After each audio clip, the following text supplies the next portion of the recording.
Hello, boys and girls. It is a new week. It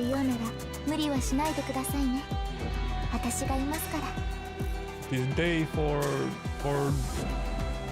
nymph event. Rescuing Kazdelians, yes. Or rescuing Kazdel? Or rescuing in Kazdel. It could mean many things.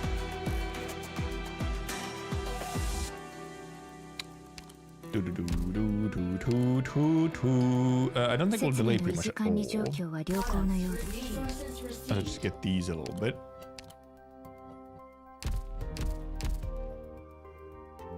Obviously, it shouldn't be. I'm hoping to just get the whole event read today, because it shouldn't be super long since it's a vignette one. So yeah, the hope is that it's I can just read the entire thing today. Do I have some? I do have some.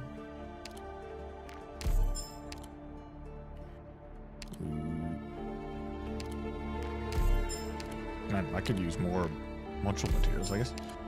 Like actually use them. That's it. Oh, you can't. Yeah, I have a lot of these. I've not used I haven't done any higher tier modules for a little bit. I can maybe check again what modules I have that I can do. Except.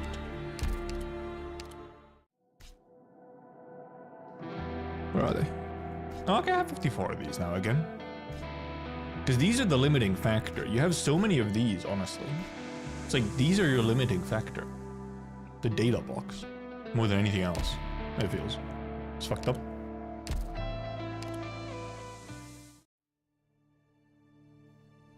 Yep, we're in here.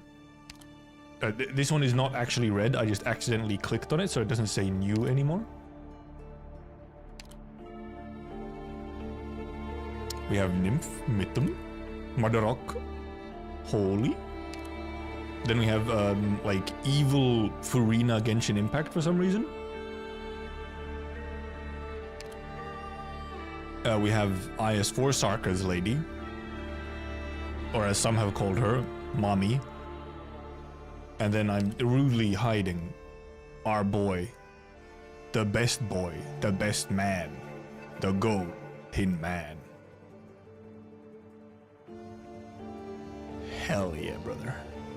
Also, IS5 starting confirmed on this Friday. So we will finally have IS5. So probably next week then probably I'd have some IS5 streams, because I do wanna hop into IS5 to start experiencing that and clearing it and getting the files and whatnot from it. So I guess that'll start next week then. Because probably not this week. I'm pretty sure I have my Friday already. Also, it unlocks late evening on Friday, or later in the evening on Friday rather than when I start stream. I think. Actually, I didn't check. Wait, it says it. We have it in here, don't we? Do we have it in here now? Never mind, it's not in here yet. It's just on Twitter. Alright, let me check then real quick. Does it start the usual event time, or does it actually start on server reset or something? Oh no, I think actually does it? No, yeah. No, it starts usual event start time and not on server reset. Of course. So yeah, probably Friday stream won't be that, and I imagine I'm doing something else on Saturday, so then next week we'll just start IS5. And yep, pain. Exactly. Right, February 14th, so yeah, Friday. Yep. So that's for, well, I mean, just for the foreseeable future, obviously. You can get quite a few, I can get quite a few streams out of that. It'll very much become a thing of if I'm not sure what to do, I might just hop into an IS5. Or it's probably going to be at least, I don't know, for a little bit at least, one IS5 stream a week pretty much. Just to get progress on it. Because the start of a new IS is always fun. Hey, Excellences. Hi. I assume you are busy.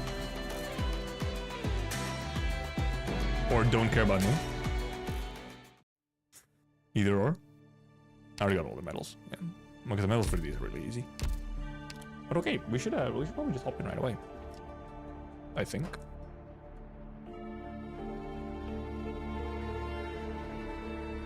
Oops, a little loud in my ears.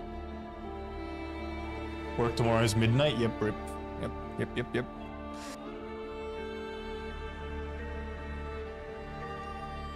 But yeah, let's just hop right in. Because I do want to try and finish early-ish, or pretty much the instant I've read everything, I'll just hop off. I have some other stuff to get done in the evening as well. Oh, actually, let me get a glass of juice. Hi, Xenesis, thanks for coming around.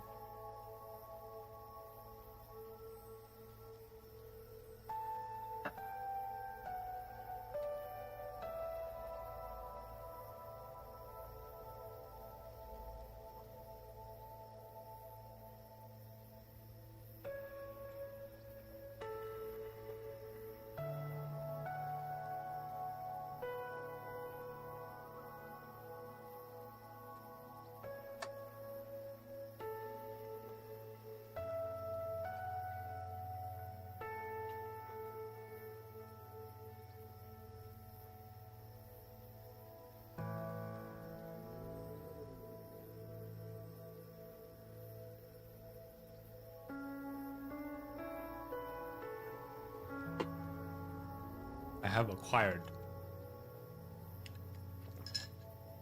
juice. Chronically online narrator.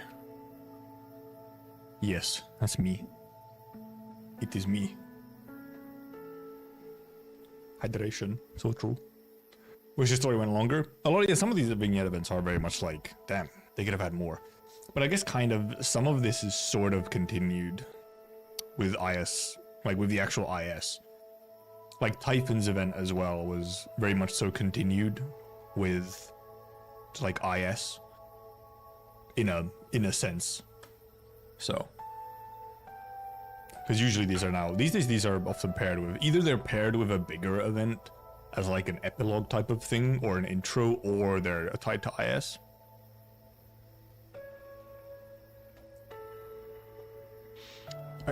Okay.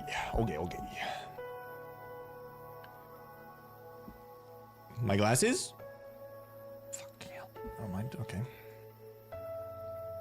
Thought I cleaned these with a cleaning wipe right before, but going to lose my mind, as usual. At least you have some nice music. I like this song, it's a good one. Fun fact, introduced with the release of IS-3, I believe. What the? Huh? There's like a tiny little spot that didn't come off by just wiping. Brother.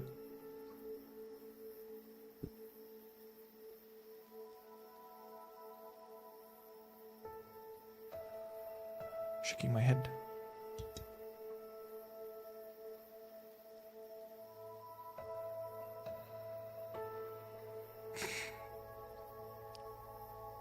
Stream can't see the spot is not worth the hassle. I can see it. Jesus Christ, it's still there. How? Is it? Am I fucking insane? Is it in my eye? What the hell, man? Why is it there? Stop. Because it's like perfectly, because of the face light I have, it's like perfectly highlighted in my vision, like right in the middle.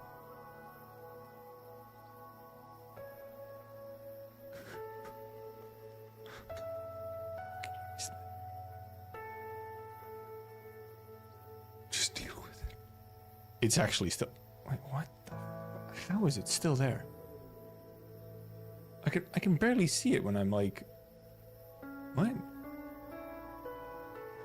Is it not even dirt? Oh, it is. What? Oh, never mind. What the?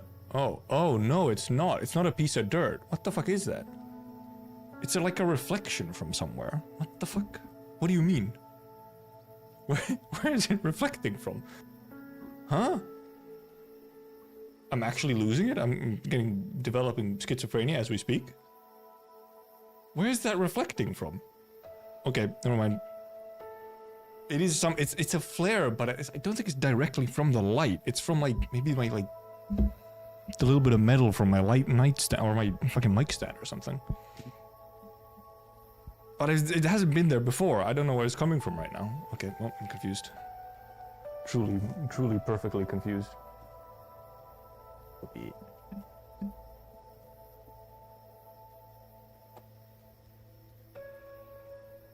Did I fix it? Not really. Okay. Yes, it's just there then. I don't know why it's there now and not before, but I don't know where it's coming from. It's weird. You must be bored of nights like this. The ones where the damp cold fog creeps up on the roaring fires of the furnace. Ash permeates the air, its choking stench a constant assault on the nostrils. Hard to imagine being able to sleep like this. Cramming a whole day's worth of work into an all too short dream before awakening to find that things remain unchanged. A black city, black stones, black clouds, and a blood-red flame ensconced in a furnace, unchanging since time immemorial.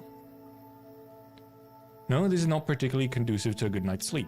At the very least, something should fill the dreary silence. Something like...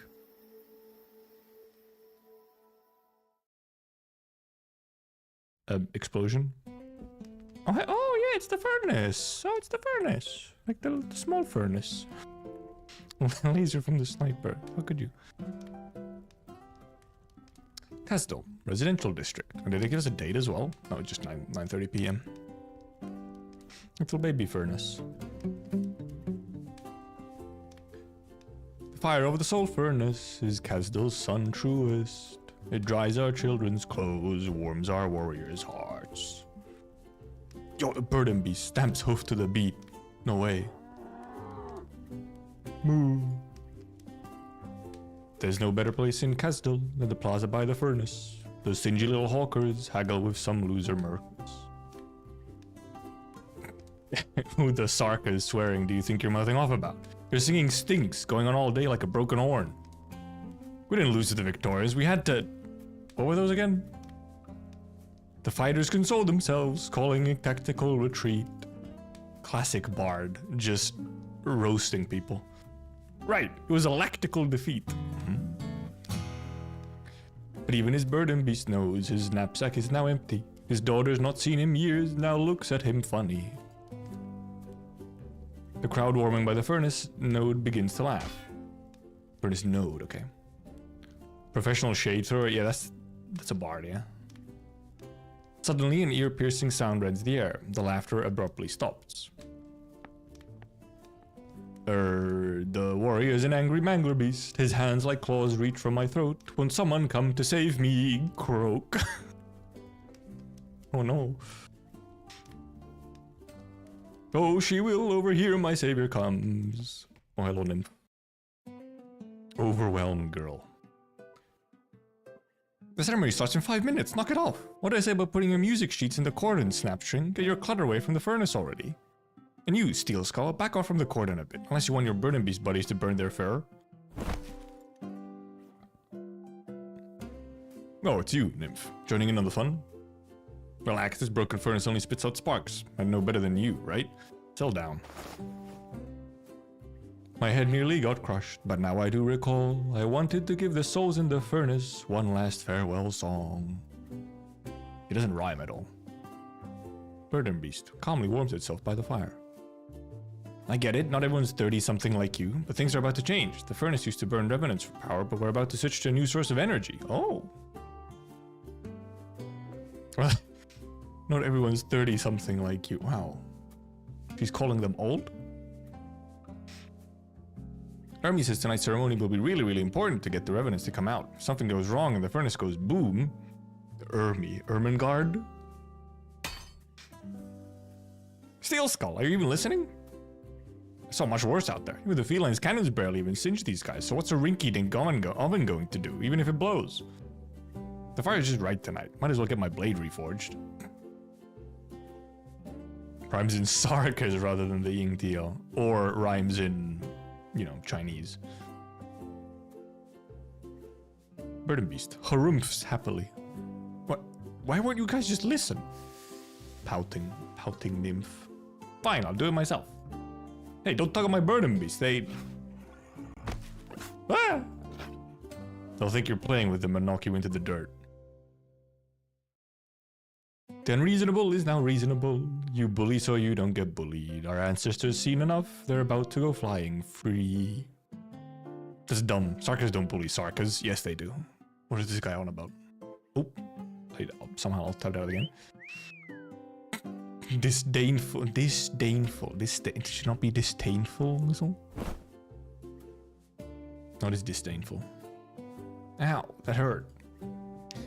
Plaza's packed. Really gonna tell everyone to go home one by one? They'll need more than one set of legs. Can't you just, I don't know, use your jaw powers to scare them all off in one go? No, nuh-uh. That's simply out of the line. Sarkas don't bully Sarkas, remember? Also, you should never, ever treat a Jaw's power so lightly. Okay. No wonder you're the kindest Jaw. No, the nicest Sarkas in all of Kazdel, nymph. And go break a leg. He meant it for real, though. Actually, just break a leg. Nymph looks behind her at the Furnace Node Plaza, filled to the brim with singing, peddlers hawking their wares, and hammers beating on weapons. In the distance, the Soul Furnace towers above, belching out an acrid, thick black smoke. Careful listener could hear the faint screeching of the revenants. For the past 200 years, day after day, it has sent energy to the Furnace Nodes, which then passed that energy onto countless homes in Kazdel. How can we only actually now really learn of the Furnace Nodes? I don't know what will happen to the Revenants after the ceremony. Come to think of it, I don't know what a Revenant even looks like. Formless. Promised Ermi I'd make sure the people in this neighborhood were safe before the ceremony started. And can't the Sarkas in Kazdel just do as they're told? Very stubborn people. What is the meaning of this? Are you gonna let me finish reading or not? Another fit? Oh god, why didn't you milk this out all night? It's not as if you're the one paying for the ceremony, are you? Who is? It does have some similarity, yeah, to the stack. Which... maybe not a complete coincidence? Who knows? And the dense stacks use blight, so maybe not. Oh, hello, Vermont. Enough. I don't like being here and inhaling these noxious gases either. If you could all be a tad bit more cooperative, we could get this over with and be on our separate ways. I should just carry on from when I was interrupted. Not that any of you are listening in the first place. The duty of the soul furnace nears a close. The torments of thine burning body here too shall end. Thus under the eyes of the myriad souls do I pray. If I could offer a comment, though the ceremonial recitation states pray, you ought to know that this is more of a notice. Also, await these rites in peace. Spread not thine suffering means pipe down and don't cause a ruckus. Things are rather hectic in the city right now, and if you could just wait until I have a moment spare, I'll give you all the pomp and circumstance you need. When the time comes, do as you will, whether that means going home or staying here to help. Help, get into a fight if that's what you want. Just don't tear down the city walls while you're at it. Did you get all that? Speak up if you did. It's one way to talk to the revenants. Your rights mean nothing. We've waited and suffered for too long. You threw us into this furnace. Too long, the burning, the scorching. I mean... Yes, I understand you've been through a lot. Just to be fair, I didn't throw you in there, and we the Sarkas today are not ungrateful. What we're doing at this very moment is to try to get you guys out, so pipe down already. Millions upon millions of nights, traveling through the dark, my kindreds, my screams have been drowned. Oh fuck, what the hell? Not so fast. Young Lich, a mere child. Insincere, insolent, ignorant. Still your tongue, cease your lies, and get thee gone. Just so angry. Also, young man. For Vermont. You better do as you're told if you know what's good for you. Now try to keep this civilized. Act your age already, you're over 10,000 years old. As the wizened Lich rants and raves, a stray glob of slag splashes across his face. Master, is everything alright? Hello, Ermi. The gauge indicates that the furnace's energy output isn't stable. Is something the matter with the ceremony? Do you require my assistance? Ceremony. Stay back, you're not needed yet. Tirade of Sarka's swearings. Mark my words, if these geriatric fools aren't taken care of by tonight, I'll be Manfred's personal shoe shine. Ramon is a funny guy. Nope, we're in the ship. General, you've been standing guard all day. You should take a rest. Now is the pivotal moment of the ceremony. Nothing can be allowed to go wrong. Take your positions. If you notice anything out of the ordinary, report to me at once. Yes, sir. Seems Kazdel is still somewhat chilly this time of year. Heck, I've received a message. Oh. Give me a second.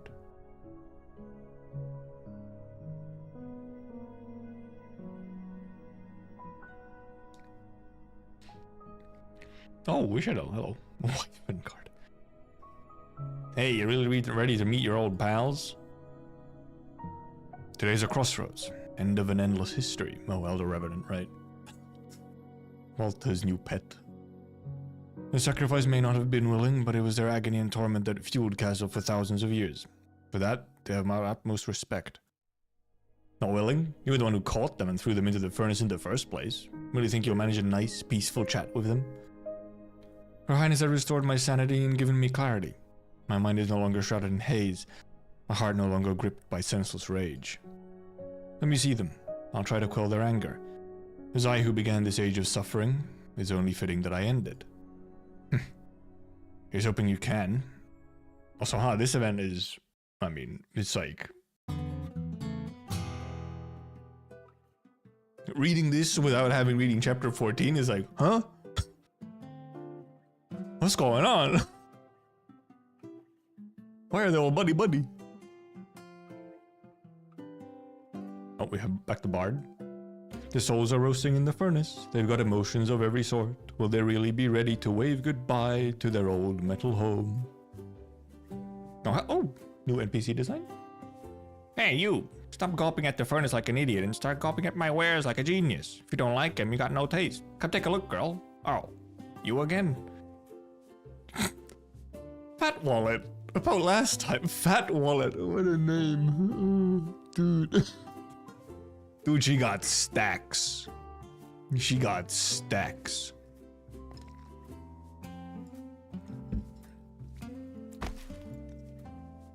Oh no, are you hurt? You should watch where you're running. Another new NPC child?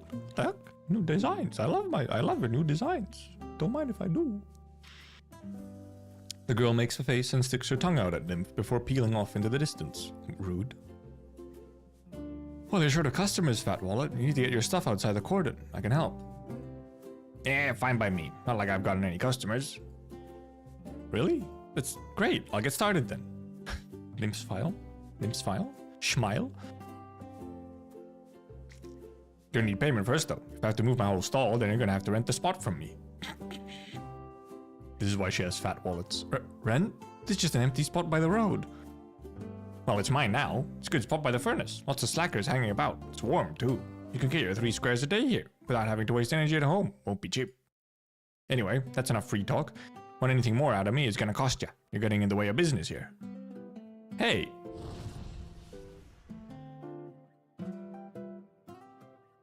Nymph looks at the soul furnace with worry. Might be her imagination, but the smoke appears to be getting thicker. A job only I can do? Sure, Ermi. My purse has been pretty light lately, so this is a lifesaver. What do you need from me? Oh, she's poor.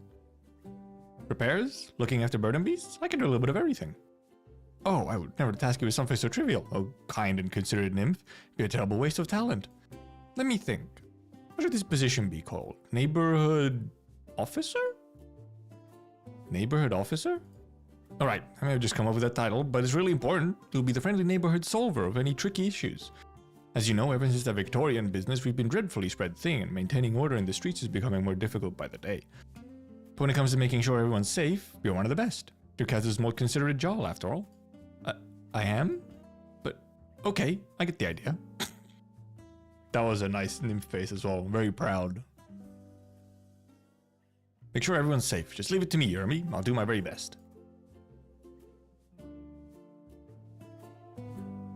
Fat Wallet, if I rent this spot from you, you'll move outside the cordon, right? That's what you said. Let me see, Where's my purse? The child. Wait, it's definitely on me somewhere. I must have put it in another pocket. How could this be? Maybe I forgot to bring it with me when I left the house? Looks like I've got a fool on my hands. Maybe a nice honest soul? Nope, no such thing. So a fool you must be. My purse is gone. The ceremony's almost over now. Fat Wallet, please, please, please move your soul away, please. If you don't move, then Steel Skull won't either. Then everyone's going to get burned by the furnace. Ugh, that big lummox still holding a grudge? All I did was store my goods in his house while he was out fighting. Not like he said I couldn't. He didn't say you could either, though. I looked after that daughter of his for years. Him? He sinks back to Victoria, tail between his legs, completely empty-handed. You think I babysit for free? You looked after her? You raised her to be a fucking thief. I gave her a name so I could send her off to learn to read and write, and you ruined all that. Damn.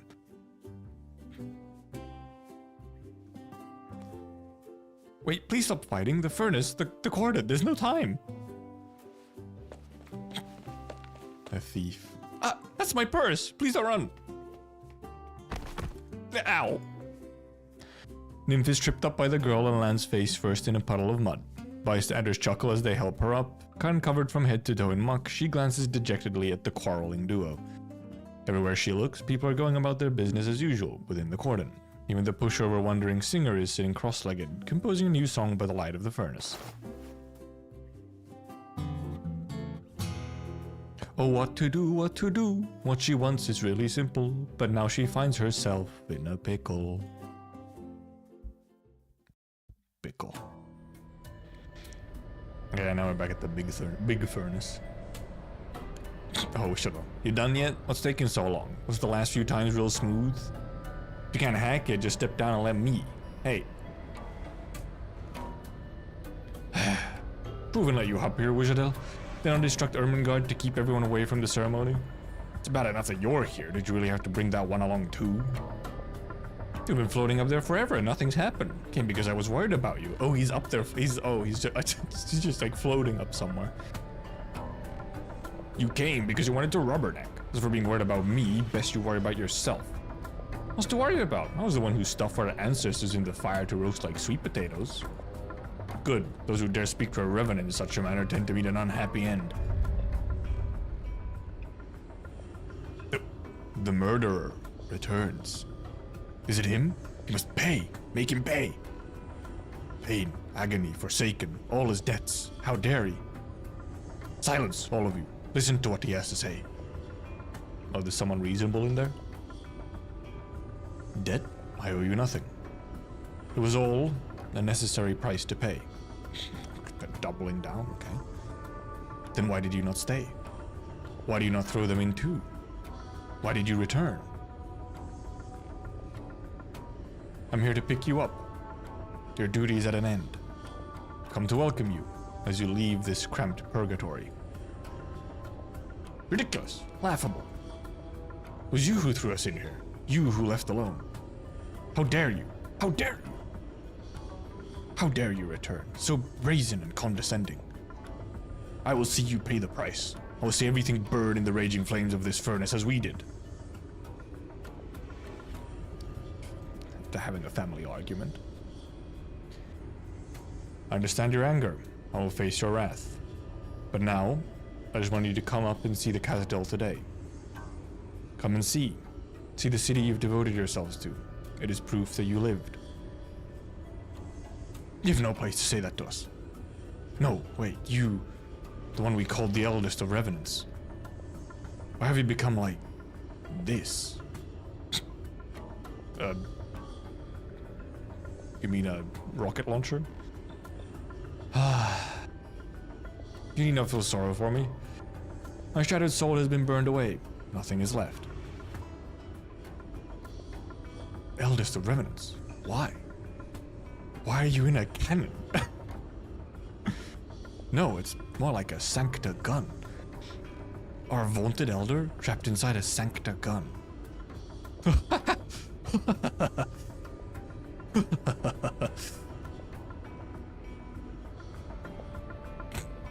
They really are just laughing at him being in a gun. What are they arguing about, old man? Translate for me. I'm not entirely sure it could be called an argument. Huh?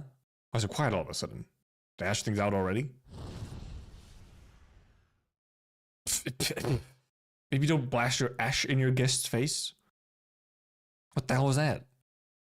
Based on my prior dealings with these fellows, that would be the equivalent of spitting in your face. Me? What did I do? Hey, you old farts, what gives? This. You are all beyond reasoning. Okay, having a bit of an argument. They're having an argument. What's going on? You know, our cannons, they've started charging on their own. I think it's the remnants of the revenant fragment in the core. It's starting up our guns, is it? What's the target? If I'm reading this right, it's the soul furnace. Quick, cuddle power. Couldn't stand the insult. Oh, whoops. The music is telling us that this is a bit silly, to be honest. Fantastical lights explode and streak across the night sky like a rain of fire. Cold, weary, and unchanging as ever, Kazdelian silently absorbs their fiery descent. There's always someone awake, yearning for a glimpse of something different from the small patch of night sky outside their window. Something like a sudden, violent burst of fireworks. The furnace.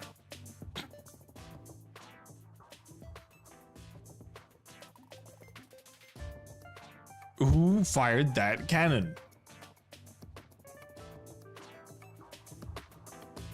My roof! Darn it, I just fixed it up a few days ago. Where'd that big rock even come from? And what's that burning smell? Oh no, Nymph's house. Ow, my head! Hot, hot, hot, hot, hot, hot. Dang it. What was that? No, I don't have time to worry about the roof. Everyone, please listen. That accident is definitely connected to the ceremony. The soul furnace could restart at any moment. For your safety, please evacuate inside the cordon immediately. They don't care. Clang, clang, clang. The mercenary mending his weapon keeps hammering away without even looking up. Come on, come and take a look. You're blind if you don't find anything. You're really... Just ancient Sarkis swearing. Just better gonna die already. Pout. Steel Skull's hammer stops mid-swing. Fat Wallet's shouting stops mid-sentence, and the Wandering Singer's guitar string snaps mid-pluck. Girl, what did you just say? I said, are you deaf? She's been... What? For the sake of everyone's safety. Burn, burn, I'll burn you all into ashes. Uh-oh. I guess she got hit by a little revenant. Hey, calm down. What are you coming over here for? My clothes with the burden beast are flammable. He's right. Don't do anything crazy. Get behind the cordon now, or else. Cowards who flee from battle. Thieves who steal from their own. Lowlifes who indulge in pleasure. How dare you have pleasure? Idlers who shirk their duties. I'll kill you all. Kill, kill. Or else? Huh? Where'd everyone go? One by one, the plaza's crowd turned their heads, staring at Nymph in disbelief. Steel Skull frantically tries to drag his burden beast out of the cordon, while Fat Wallet packs up her stall with surprising speed for someone her age. Nymph feels something bump into her belly. The girl who stole her purse shoves it back into her hands, then runs off as fast as she can. The Wandering Singer now stands meekly outside the cordon area with his sheets under his arm, as if he has been there the whole time. Wow, that's... Nymph scratches her head, setting free the glimmering fragment that had fallen into her hair. It still retains the heat of the furnace it was so unduly ejected from. As it tumbles out of her hair, the strange voice in her head cuts off. Nymph, can you hear me? Nymph, Nymphy, hey. Is it you, Army? How come I can't see you? Nymph doesn't understand phones. Look at the mirror in the little box I gave you. Wow, Army, how'd you get inside the mirror? She's stupid. Didn't I tell you when I gave it to you? You must have missed the instructions I wrote again. These creations aren't so easy to understand. Besides, if I ever need to use it, you'll help me. So, what's going on? Saw a really big explosion over by the furnace. Something went awry at the ceremony. Now the ancestors are throwing a fit. Get this. the Revenant on the airship got into a fight with those in the furnace. Are you okay? I'm fine, a little explosion like that couldn't hurt me. Master's still counting on me to run errands for him, though I have a bit more on my plate than I can handle. As for the furnace, it's still intact, and there haven't been any further issues.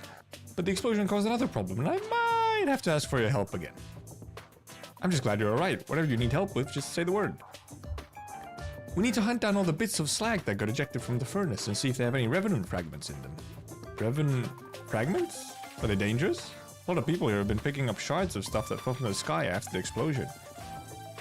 They are? Which is why Master wants me to find them as quickly as possible. The Revenants of the furnace are restless now that they're missing some of their kind. As for the Revenant fragments that are scattered, they're like ticking time bombs. We don't know when they're going to stir up trouble. But don't worry too much. Judging by the number of Revenants still inside the furnace, only a handful of fragments of a Revenant riding along. Fewer than 10, in fact. How lucky. Phew, finally some good news. Wasn't thinking about how long it would take to find every single bit that fell from the sky. Well, unfortunately, that's the difficult part of all this. We have no idea where these fragments fell. They could be anywhere in Kazdel, really. So, what do the ones of Revenants look like? Nymph? I don't think they're gonna have a discerning feature. To be honest, I haven't had a proper look at one either. It shouldn't be too hard to identify something with a Revenant riding inside it, though. It'll influence the emotions and senses of the people around it. Would they happen to be surrounded by wisps of smoke? Maybe they sparkle and flash too? Yeah, something like that.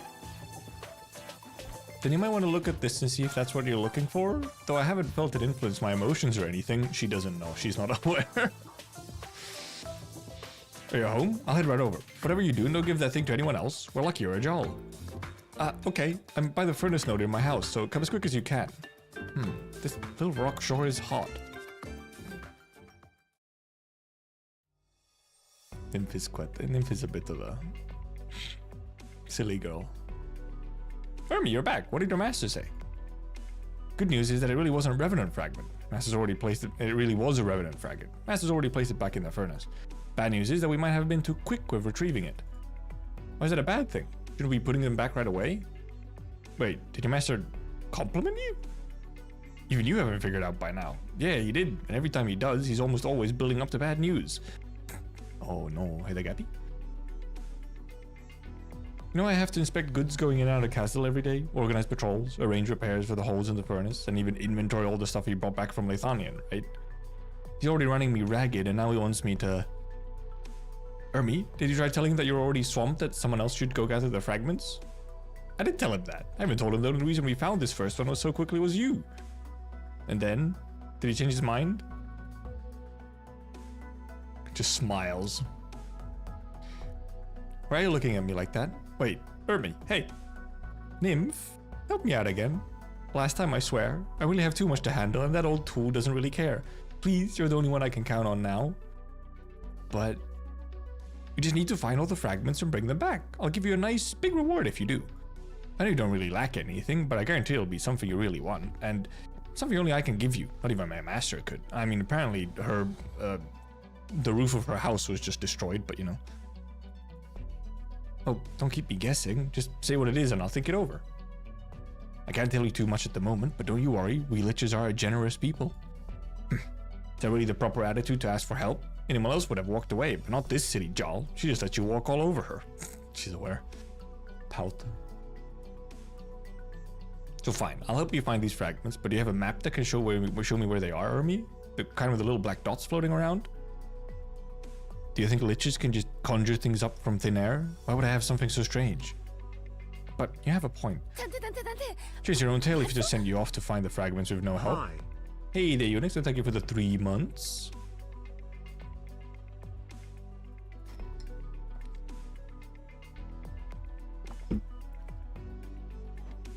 Dante. You have a point. You'd be chasing your own tail if I just send you off to find the fragments with no help. Not to mention that you don't have anything that could actually contain the Revenant fragments. Pass me that box thing of yours while I think for a second.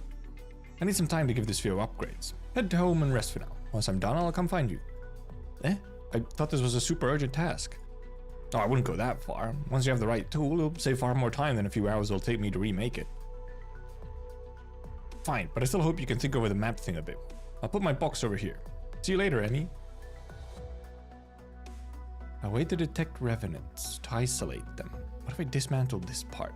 No, that won't work. For me, I'm heading back now. I'll wait for your good news. Oh, alright. Bye-bye. He's a nerd. I didn't do any pulls on this banner, and I mean, I won't be doing any pulls on this banner.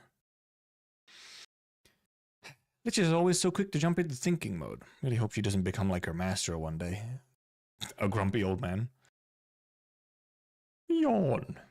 I've got important things to do tomorrow, so I'd better get some rest. Wonder how many people would dream about those fireworks tonight. Oh yeah, because gels are like dream related. Still so hot, like trying to hold a roast sweet potato fresh out of the oven. Can't imagine how it must be in the furnace. It's nice to meet you, ancestor sir. I don't quite know what to call you. You must have been burning in the furnace since my grandparents were still little. Really gave it good to that crowd just now.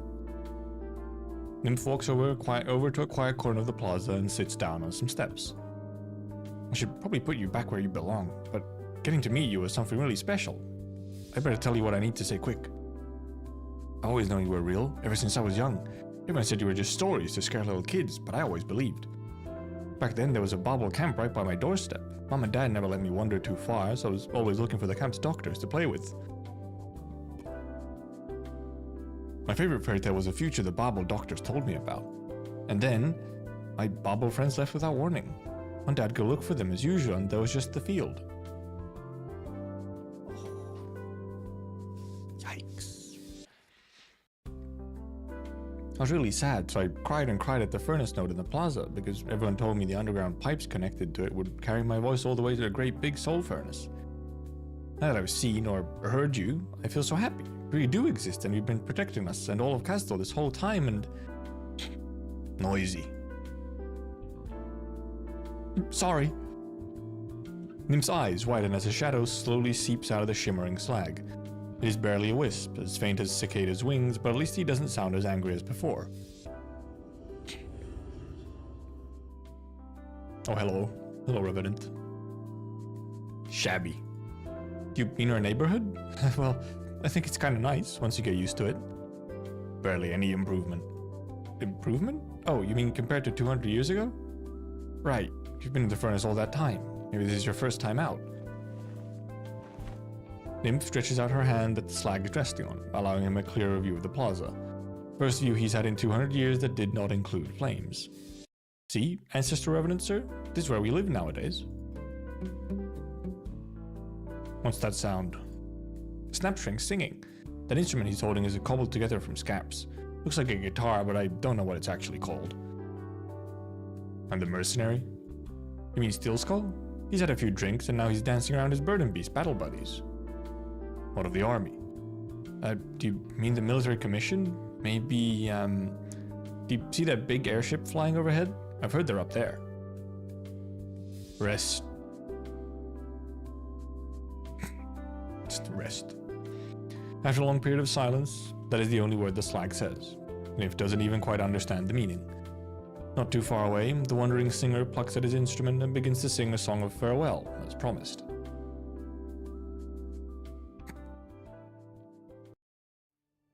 If you appear for some skins, but don't, I'm not sure about Reed Alter's new one. Actually, I think some of my favorite skin for Reed is actually just her default E2 skin.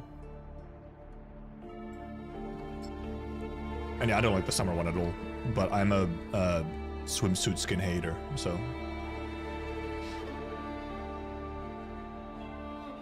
I think it's Vina Victoria next, yeah. I think we have some like reruns in between, or like other events in between, but then Vina Victoria. Then we have Mytham, the streets on the way back.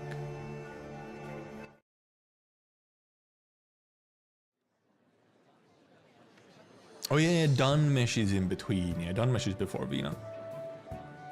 Oh well. I don't care about that one at all.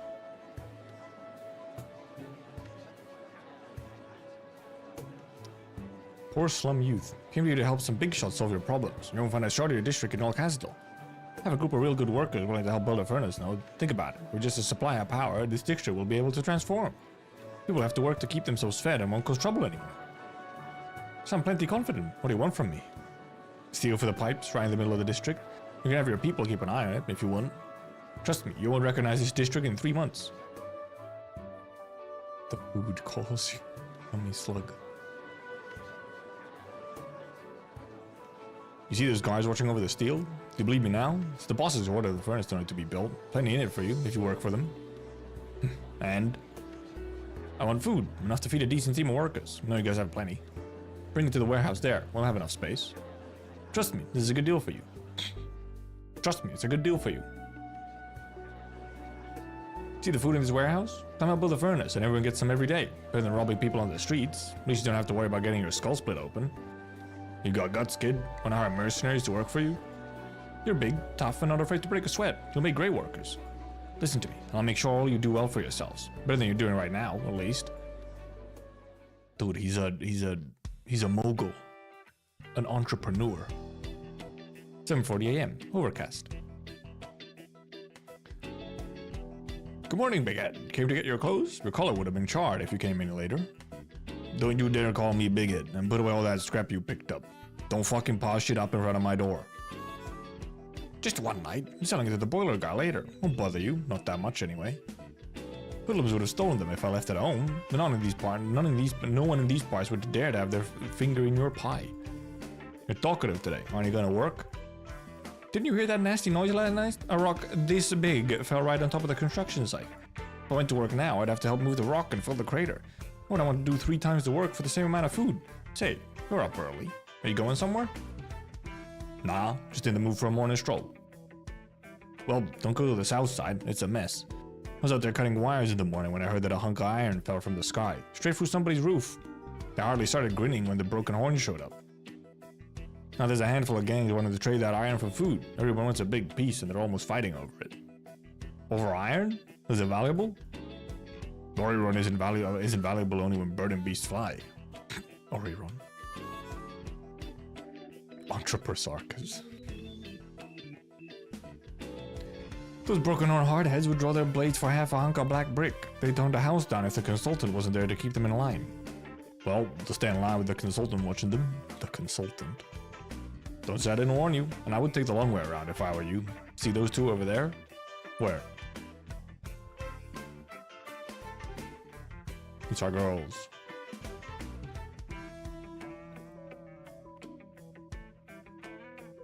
You know Nymph. Don't know the other one, but she looks like a lich. Those two were keeping order around here before you came back. A lich? What are they doing here? Is she worried about getting her nice shoes dirty? Might be Nymphy's friend. Look how they're laughing with each other. There's the boiler man. Gotta borrow your cart, Big Ed. What did you say? I mean, big guy, have a nice stroll. I got junk to sell.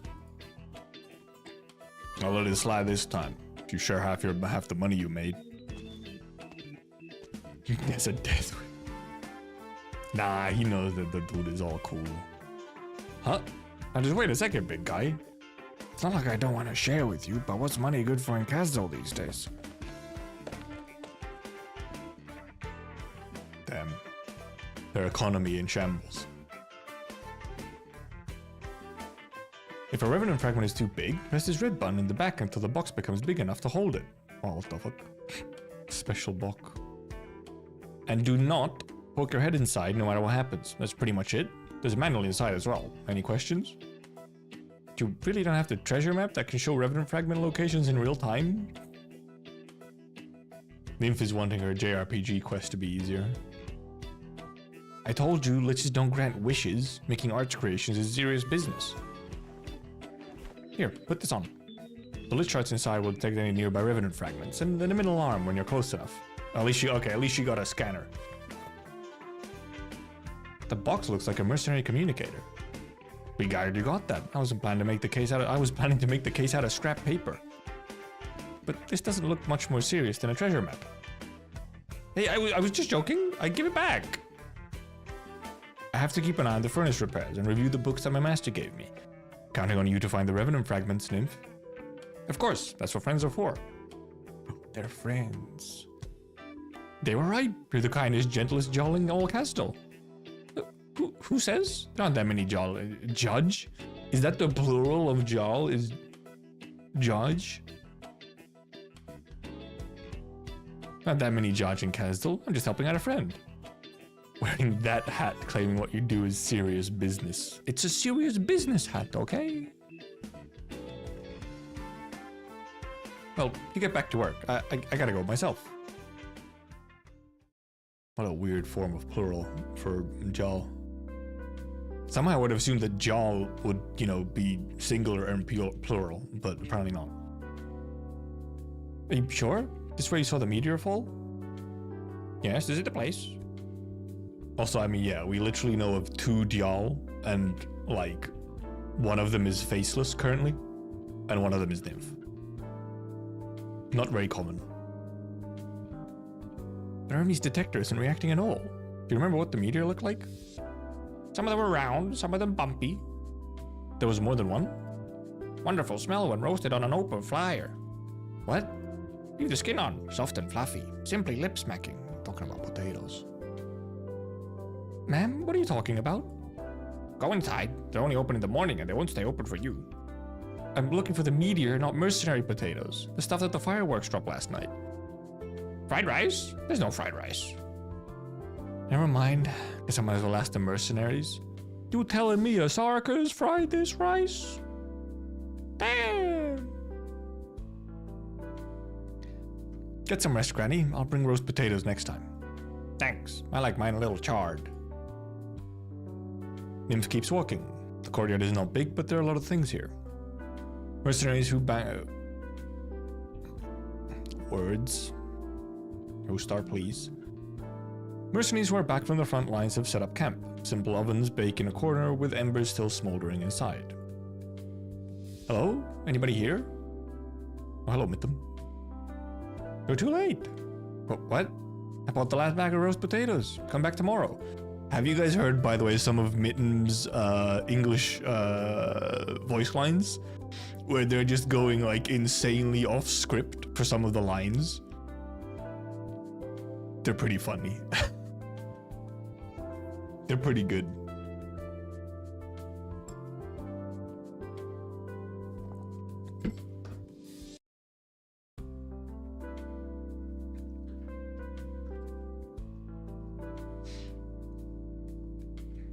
I'm not here for potatoes. Dude, everyone loves potatoes here. We've met twice before, but that was during the Civil War. Guess you don't remember. Those potatoes are pretty good. We'll give you half one if you want. Dude, they're potato obsessed. No thanks. I'm here for the meteor that fell last night. After that piece of iron? Well, it's not here anymore. Broken Horns didn't get what they wanted at the veterans' home, so they got a few gangs together to bring it to their own turf. Commotion lasted all morning. Nobody's mended that hole in the roof. You said a few gangs? Did they all touch that piece of iron? Dozen or so folks must have touched it, maybe 100. A few wise guys tried to scrape some iron off with their fingernails. Are you shivering? Do you need a potato to warm your hands? Good. Potatoes. Oh, I'm fine. Go on, don't be shy. I can spare that much. Thanks. You said they went to all that trouble for a rock with some iron. Doesn't that sound a little weird? You think so too? Young Broken Horns seemed really obsessed with the iron. She wouldn't leave it alone. Have any idea what's going on? Let me think. Nah, why am I asking you? It's not like you live here. Yeah, I haven't been to this district in years. Didn't know it well. Where can I find the Broken Horns? Go straight until the end of the path, turn right and keep walking until you reach Burning Tail Junction, where the cherry trees used to be. You'll see it. They had cherry trees? Damn. Thanks. Say, what's your name? They call me... Well, you can call me Paul. Paul? I'm Nymph. There's a sudden crack of thunder in the dark sky, but no raindrops fell. The sound echoes through the walls, rubble and buried pipelines. The thick and heavy shell begins to peel off, revealing the original texture beneath. Oh dear, look at the time. It's been a pleasure talking to you. I have to get some veggies from the vertical farm. Gotta rush. Bye. The vertical farm. Okay, bye. Mitten being a little sussy. The young Sarkis carries his shopping bag with his tail and strolls leisurely into the alley, showing no signs of a rush. Burning Tail Junction. Cherry tree? I remember the place, but I thought the cherry trees were cut down before the Civil War.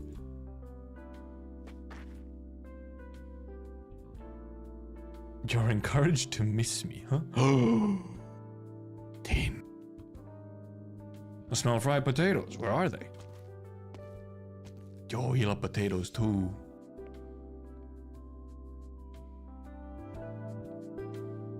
Here we are. This street still looks the same. Used to be a huge piece of radium crystal here. Did they move it out, or do I remember wrong? Hey, there's Effie.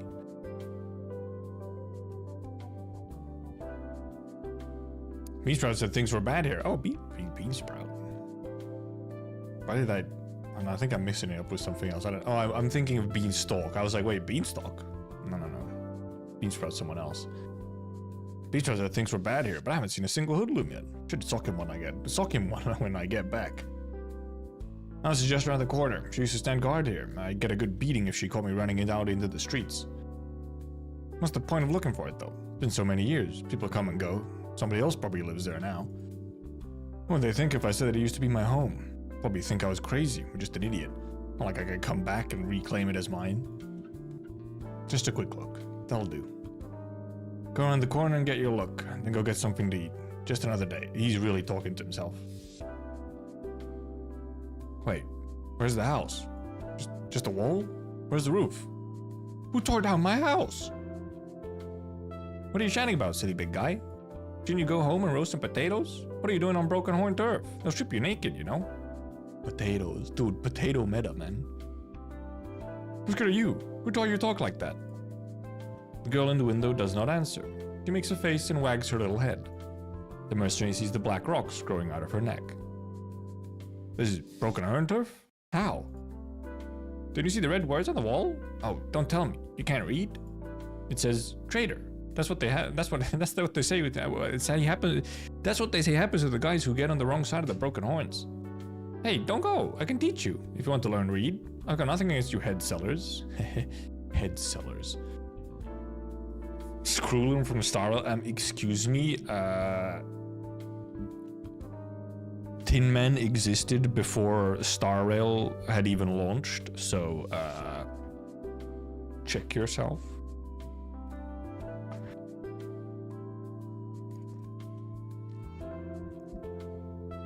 The mercenary stops in his tracks and turns around, looking up at the girl from below the window. His yellow, muddled eyes make it difficult to hide much emotion. What's a head seller? That's what the broken horns call people like you, wearing a jacket like that, coming back from the outside. The girl who taught me to read won't let me use that word. She says, where can I find the broken hordes? Yeah, I've seen the exact same meme, Baku. It's very real. Hey, stop right there. Who are you? Stern mercenary. 2 days in the broken horns got you blind? I'm here for the gang meeting. Gang meeting? You? What are you talking about? This isn't your barbecue stall. Since when do cooks get a seat at the table? Has your dumb ass healed up? You want me to go get the consultant? I don't see him anywhere. Where are you gonna find him? Plus, the meeting starts after 3 bangs on the steel bucket and no one else gets to go in.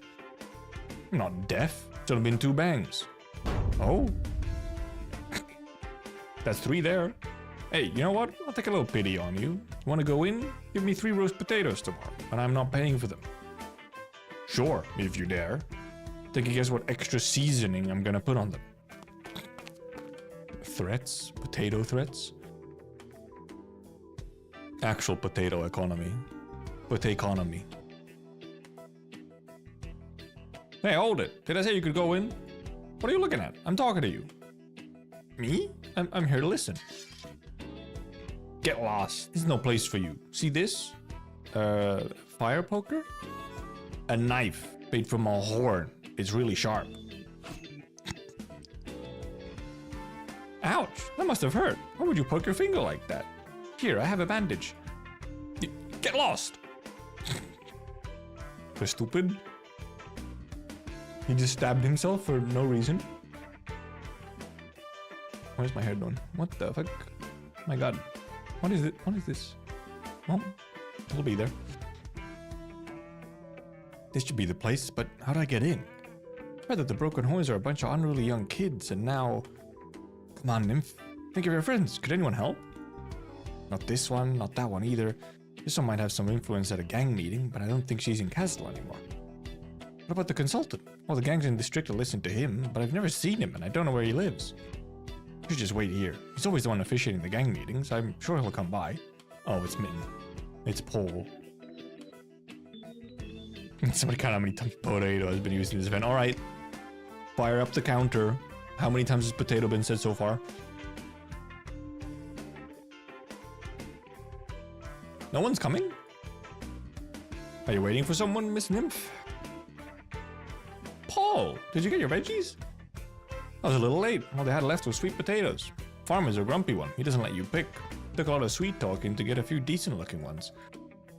Wow, sweet potatoes can get this big? Ones I know aren't even a third the size. The only way to get ones this big is to try your luck at the vertical farm, but I hear the farmers keep the best ones for themselves. Also, he has like an interesting little, like, mark on his neck. He doesn't really look like just a basic Sarkis, but is he? No, there's no way. His like horns and everything and like markings are different, but I can't remember if he had like a specific race. So, ow, I hit my mic. Anyway, what are you doing here? Oh, I was trying my luck to see if I could run into the consultant here. The broken horns won't let me in, but they wouldn't stop me if I was with the consultant. It might not go down quite like that. Do you know the consultant? I asked someone to help and get in touch with him, but I never got a response. So you're waiting for someone you've never met? How would you recognize him? That's why I said I was trying my luck. Maybe he'd know me? Is that piece of iron really so important? Not just to me, it's important to everyone else here. I have to bring it back to the furnace. Yes, you saw it too? The fireworks last night. It came from the furnace. Wasn't the appeasement ceremony in progress then? Are we talking about revenants? But why are you here? What about the liches? Huh? You know about all that? Just my luck. Thought I was imagining things. It's even worse than I thought. You've been standing here for a while, right? How many times did they bang the steel bucket? 3 times, I think? Gang meeting has started. Shouldn't have spent so much time shopping today. It may not be too late. I think they'll wait for the consultant. Fair point. Gang meeting without the consultant is basically a brawl. Well, it's your lucky day, Nymph. Or maybe unlucky day. Come on, let's get this trouble all fixed up. Huh? No, wait, you don't even know what's going on. I'll tell you my theory on the way, and you can correct me if I'm wrong. Because yeah, his hair is like thicker, and it's also like, it has like very distinct patterns. Like in general, he has like some very distinct features. Beast shit, no goddamn way. Okay, it's just bullshit, huh? The courtyard was given to us by the military commission. The consultants signed off on all business on these streets. Why would we move out just because you say so? Calm down, Barrel. This isn't personal. As for you, Beck, you need to watch your words. As if I'm wrong, Ebony? Why should these head sellers be allowed to take our turf after spending so many years on the outside? You weren't the boss of your gang when the consultant gave them those 2 blocks. You know what? I should have kicked the old man off his seat sooner. Wouldn't have let the head sellers set foot in here if I was in the room back then. Say that again, I dare you. Don't just stand there staring. Pull them apart. You should get your mouth slapped, Beck. They're out there risking their lives for us. And you, Barrel, stop being such a hardhead. Beck could run his mouth all day, but none of it matters until the consultant gets here. Stop defending them, Ebony. Who gives a damn about the consultant? How many men does he have? How many blades does he have? Bagpipe. Not as many men as you, but blades? That's hard to say. Consultant. Consultant? Consultant? Who's the jaw? Oh, don't mind me, I'm the consultant's assistant. I'm here to help him take minutes. Or minutes, rather. Yeah, my wrist's been hurting lately. You could take your place if you have a problem with it. Also, he has like almost something that looks like almost like a controller in his hand as well. What's he doing? What's he up to?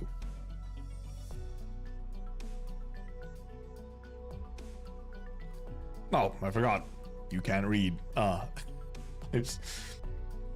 I've been seeing this one around. Ian can't read.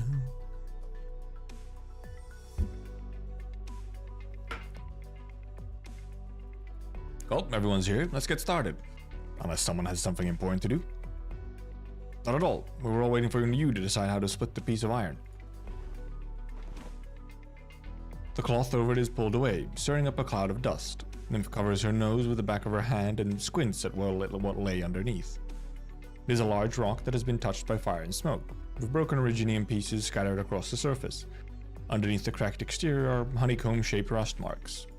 The woman, whom the others called Ebony, takes out a screwdriver and pries a small piece of rust from the crack. Light shines through the smoke upon it, reflecting a faint blue glow. The device on Nymph's wrist trembles, as though it just felt a chill. Looks like there's a fair bit of Oriron. Is this it? I think so. Whispers. Jeremy said the detector would sound an alarm. Why is it quiet? Orion extracted from a piece this big could feed you all for a month, but who's going to extract it? All these little Reginian bits on it are like mini bombs, if not properly processed. Some of my guys had an iron workshop on the Colombian frontier. You'll roast it like you roast your potatoes? Shut the fuck up if you don't know what you're talking about. I can always cut it up before processing it. That won't work. Iridium fragments are unstable. They could go off at any time. We've done business with the furnace node manager over by the western wall. Should we ask him? Didn't you understand? The fragments are unstable. You think he would risk blowing up his furnace? Don't forget where the fireworks last night came from. The big shots catch you, whether it's the military commission or the liches who have a slightly grim opinion of you fellas. You know what's gonna happen? Not my problem if it's just your own graves that you're digging, but not when you might leave the rest of us starving. Is there no place in Kazdel that would take it? You're not telling us to send it back where it came from, are you? You're getting ahead of yourself, Ebony. We haven't gone to Orion out yet. Besides, just because no one will take it in Kazdel doesn't mean no one will take it out there. Some smugglers will do anything, no matter how dangerous. Might take a hefty haircut on it, but it's better than leaving it to rot in your hands. How big of a haircut are we talking? How should I know? It's not my area of expertise. It's what I do as a consultant. I'll tell you how to cut the cake fairly, but I'm never one to actually cut it. How can we be sure the difference won't end up in your pocket? What are you saying, Beck? Apologize to the consultant, now. To him? I don't understand why you're so polite with this guy.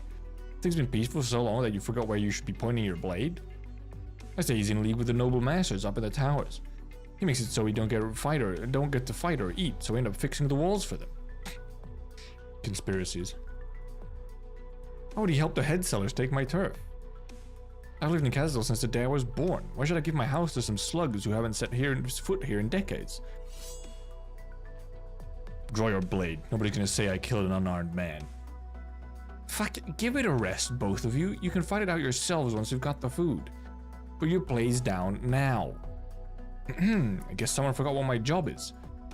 I just give advice. You decide to take it or not. I know a few smugglers, but let's just say it'd take some credit for them to handle such a hot potato. Potato mentioned? Sorry about Beck, consultant. He's still young. I'm not that old either, Ebony. Though some of you don't trust me and think that I'm where I am thanks to luck alone, that's fine.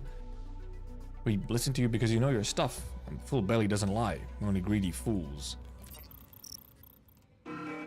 Beep beep, beep beep. Everyone looks in the direction of the noise to see the Jarl, who claims to be the consultant's assistant, reaching out to the piece of iron with a strange box. She almost has it. Beep beep beep beep.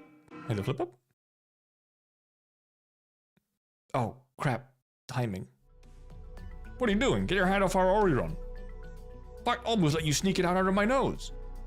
What's the deal, consultant? I've got the door, they're not getting out. Oh, no. Nymph trying to steal. Your rules say the penalty for stealing in this room is a lost hand, consultant. You pick, Jarl, left or right. What the hell? Consultant, why would you have a cut off hand rule over here? Jesus Christ. Archaic, man. She's not stealing. I asked her to measure the Orion content in the rock. That's right. It's so high it made my detector go haywire.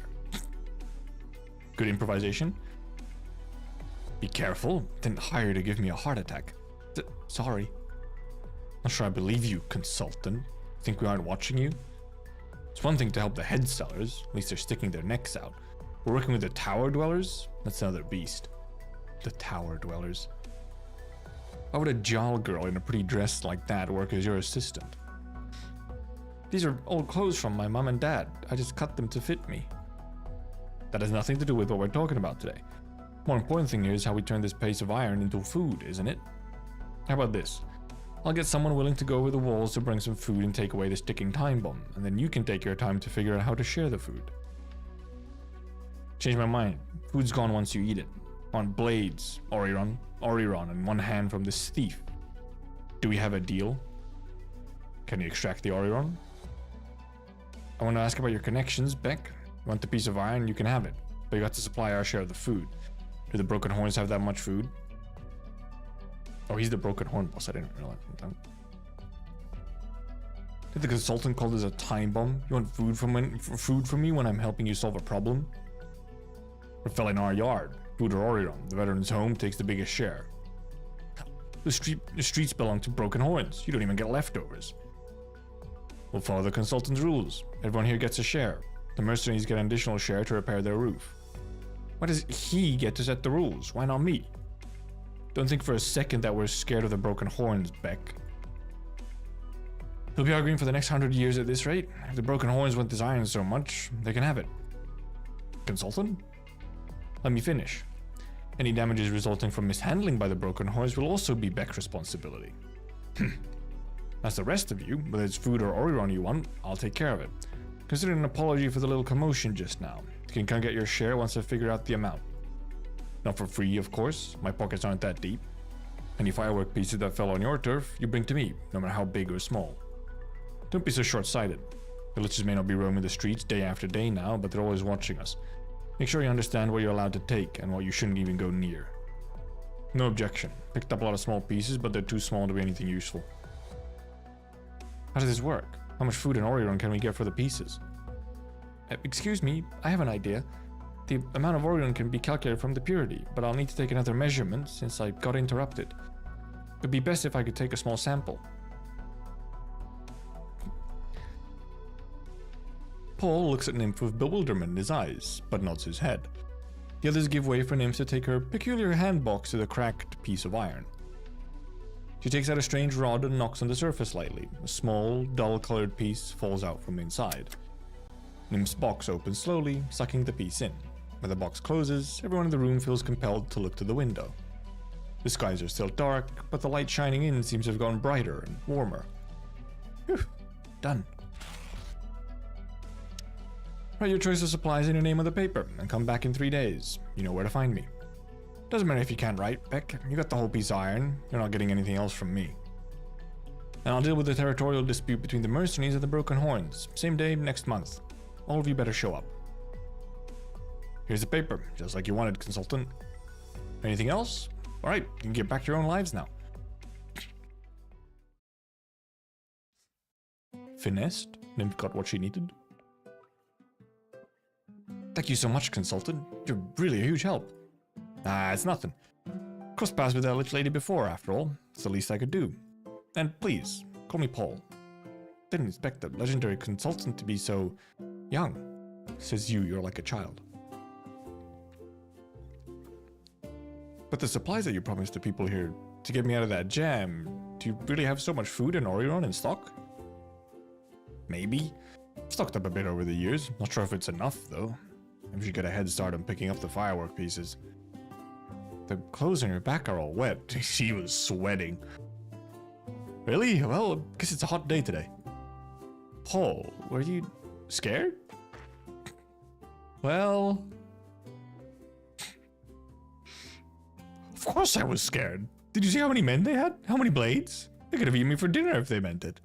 What was I supposed to do? I just wanted to get everybody together and make our lives a little better. How was I supposed to know that things would turn out like this? I didn't sign up to become the consultant. Calm down, we're safe. You heard that? What? Judge can read minds, can't they? Did you... It's okay, I didn't peek. Why does everyone think we can do that? It's true that I'm a little more sensitive to people's fear, but it's very demanding arts. Do you think I really want to hear what other people are thinking? Dude, this face is good. Smug Nymph is good. These two shall be shipped. It's over. I guess you're right. It's not exactly pleasant stuff you would see in Kazdel. Anyway, did you get what you needed? Yep, it's perfect. Look. It's so small, but it does look unique. You're surrounded by Orion. That's why the detector didn't react. Well, you got what you came for, didn't you? Nope, I'm just getting started. My blitz friend says there's at least 4 or 5 more pieces in the city. I have no idea where to find them. Planning on asking someone well connected. Already down to 4 or 5? Okay. Thought there were like 10. Who's better connected in these parts than you? You must know something, right, consultant? Have a rough idea where some of the pieces might have fallen, but I can't be sure whether they'll have revenants in them or not. To start, better than stumbling around the city trying my luck. If you help me find the remaining pieces, I'll ask the lazy liches to reimburse the food and Orion you're handing out. Lazy liches. Well, food might be a little difficult, but Orion shouldn't be a problem. It's always parts coming off the furnace during maintenance. Well, guess I couldn't do worse. Hey, stop tugging on my sleeve. I think that as a yes. A little stroll would do you some good, given how stressed you are. Who said I was stressed? Did you forget? I'm a Jarl. You said you didn't look! Okay, they're good together. Okay, yeah. Yep, that's I have not seen anything for these two, though. I've not seen, like, a single art, I feel, with these two in it. No one has read. Or no one cares about Mittum. Unfortunately, I cannot draw.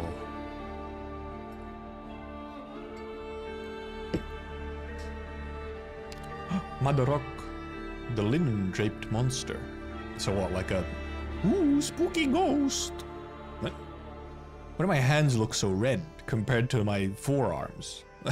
What the fuck? Anyway, I'll go blow my nose a little real quick.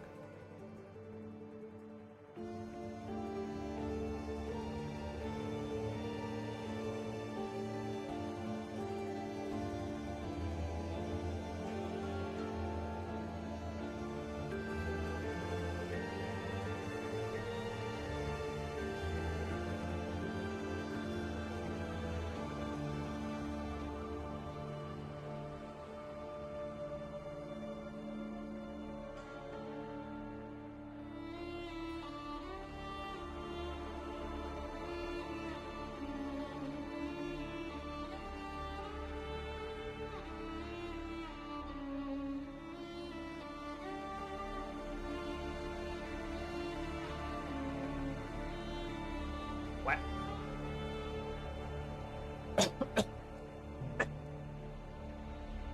Also coughing.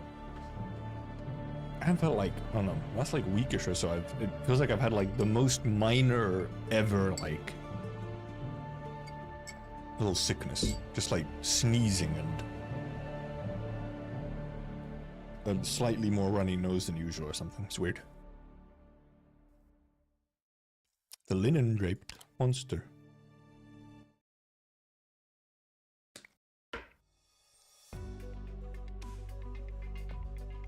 Oh, new NPC. Old man. Gaunt Sarkas. My stuff is different from theirs. Picked everything nice and careful. Look at the quality. How could you give me the same price? No difference. 3. How about this? I got another handful of pure Orion in my pocket. No Reginium mixed in at all. Add it to the pile for a piece of your bread. No. What do you think you are, old man? 3 potatoes for 3 full baskets of Orion scrap? Did you burn your conscience in the furnace too? My bread is pure white flour. You're not getting it for a handful of slag. Get lost. Next. 2 baskets? Put it on the scale. 2 sweet potatoes. Grab it from the ash. Don't try to swipe any. I guarantee you I'll know. So to get lost, Bean Sprout, you're in the way. Oh, he's Bean Sprout. You're not the only furnace keeper in the city, old man. If you won't take this, someone else will. You can have this entire batch of bread if you get more than 3 sweet potatoes from anybody else, you dumb slug. Dude, potatoes again though? Potatoes are valuable. Everybody heard that? No takebacks.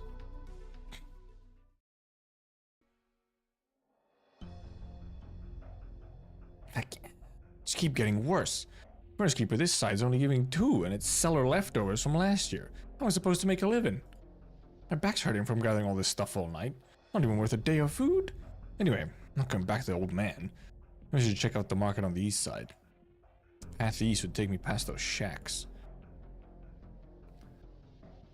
The old folks say they dumped broken bodies there during the war. There's still some ghosts who couldn't get back to the myriad souls. No. Only kids are scared of ghost stories. Of course I'm not scared. Just a dark alley and a few abandoned shacks. He makes up his mind and pushes his rickety cart forward, around scattered piles of firewood and puddles toward the narrow and winding alley. A dark borderline cuts over the path ahead. In front is the area in the shadow of the soul furnace. The gaunt man slows his steps and covers the cart with his jacket. He's afraid of spooky ghosts. It's just around the corner. How's it so cold at midday? What's with the weather these days? Nothing move? Who's there? Who said something? This place has been abandoned for ages. What's that sound? A blade being sharpened? Meat being cut? Fuck, I just run through with my eyes closed. Oh, man. The cart crashes into a wall, just as he's about to get out of the shadow of the furnace. No, not a wall. His eyes run across grey-white metal as he looks up, until they meet a pair of crimson-red counterparts. Ghost! Sorry, I think I'm lost. Are you alright? Are you blind? Did you see my card? You... Sorry, my fault. See ya. No, just stay there. Don't move. But he's just on a shopping trip. What's up with the weather? Why is it so hot when I don't even see the sun? Soaked with sweat.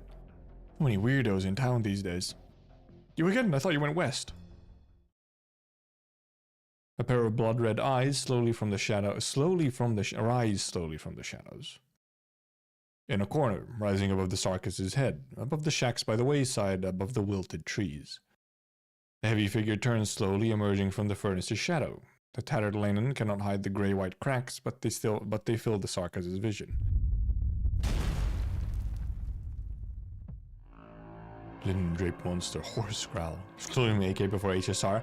Tin Man existed before HSR even launched, so, actually...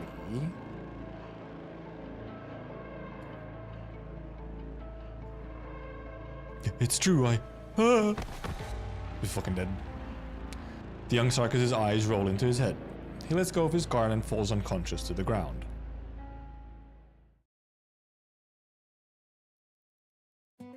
He's cooked. Let's take a break. There's water over there to wash your face. Well, I got dirt all over my face, but at least we have something to show for it. Nothing else, we got that huge rock out of the construction site. Use female scream sound. My fucking mic cuts it out if I try to like do a high-pitched scream. Who would have thought that only a thin outer layer is iron and the rest is just ash? It is kind of fun how they refer to Oriron as just as iron. Because I mean, yeah, it is ore iron, but... Where do we go next? To the east side is the market. Find all sorts of stuff there, but they close early and it's practically a ghost town by the time the furnace's shadow rises above the east wall. Don't step on my riding practice, nymph. Oh, sorry, Cherry. Does your grandpa have you watching by the fire by yourself again? He said he was going to work at the construction site. Always comes back stinky and falls right asleep. Doesn't even tell me any stories. Drunkard. Just the one guy who plays one game and says this is just like the game I play. I'm getting some mad Boss Baby vibes from this. Hey, nymph, since you're here, how are these words? You're practicing writing on the ash? But it's... Fresh furnace ash is very clean. Great work, Cherry. You got all the words I taught you last time right. I should give you a treat. Got a candy here. Candy? But I don't want candy. I'm afraid that... Afraid of what? That the monster in the alley might take it. The monster in the alley steals candy from kids. Over here, that haunted alley. They say ghosts come for you if you get close to the shacks. Follow you and snatch your stuff when you're not looking. So apparently the Paul came along. You must be joking. It's real. A lot of people have run into them. Some lost their candy, others lost the linens they put out to dry. They say the ghosts don't target you if you don't carry anything good. Probably got robbed by some thugs and were too embarrassed to tell the truth. Don't play with this guy, nymph. He's bad. He won't believe me. Also, why is this particular like kid model, like slightly older kid model? Why is it like why are they posing like they're like it's like an album cover or something like? Like a mid-2000s album cover, like. Yeah. Dropping the hottest beats of 2004. Interesting pose choice. Alright, don't cry. You see, a lot of people saw the ghost. Yeah, ask Beansprout if you don't believe me. He just ran into one. Hello, Beansprout. Yes, it was 3 stories tall, wrapped in bandages and bleeding from its eyes. Wait, didn't you say there were flames cutting out from all over? Don't the bandages catch fire? Yeah, ghost fire. It's cold so it doesn't burn. Alright, go on. What else is there to say? What else could I do? Did a backflip in midair and dodged the ghost fire, then aimed for its eyes with a handful of iron scrap. Once I never saw it coming. No, I think you just fainted. A backflip? Just yesterday you said your back was hurting and asked me to carry your firewood to your door. Must be a natural. Felt like the energy just kept flowing out from inside me.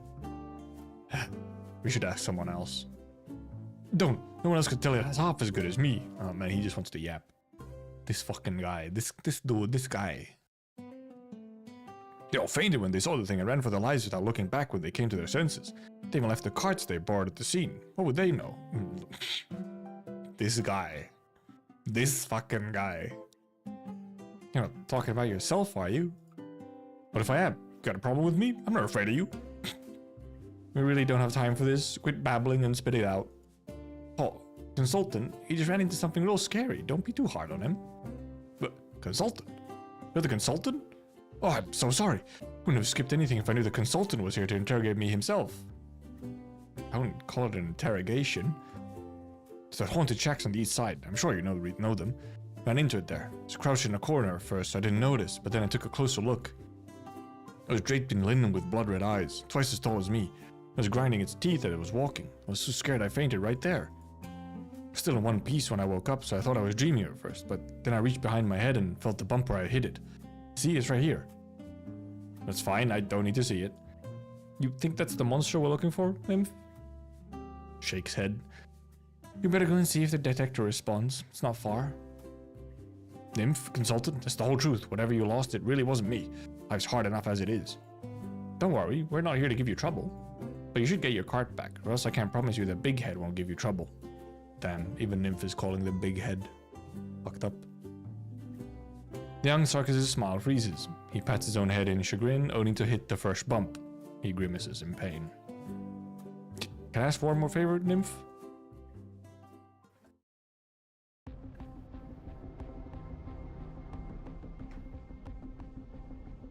Maybe the Shaki was talking about. It's been abandoned for ages, though.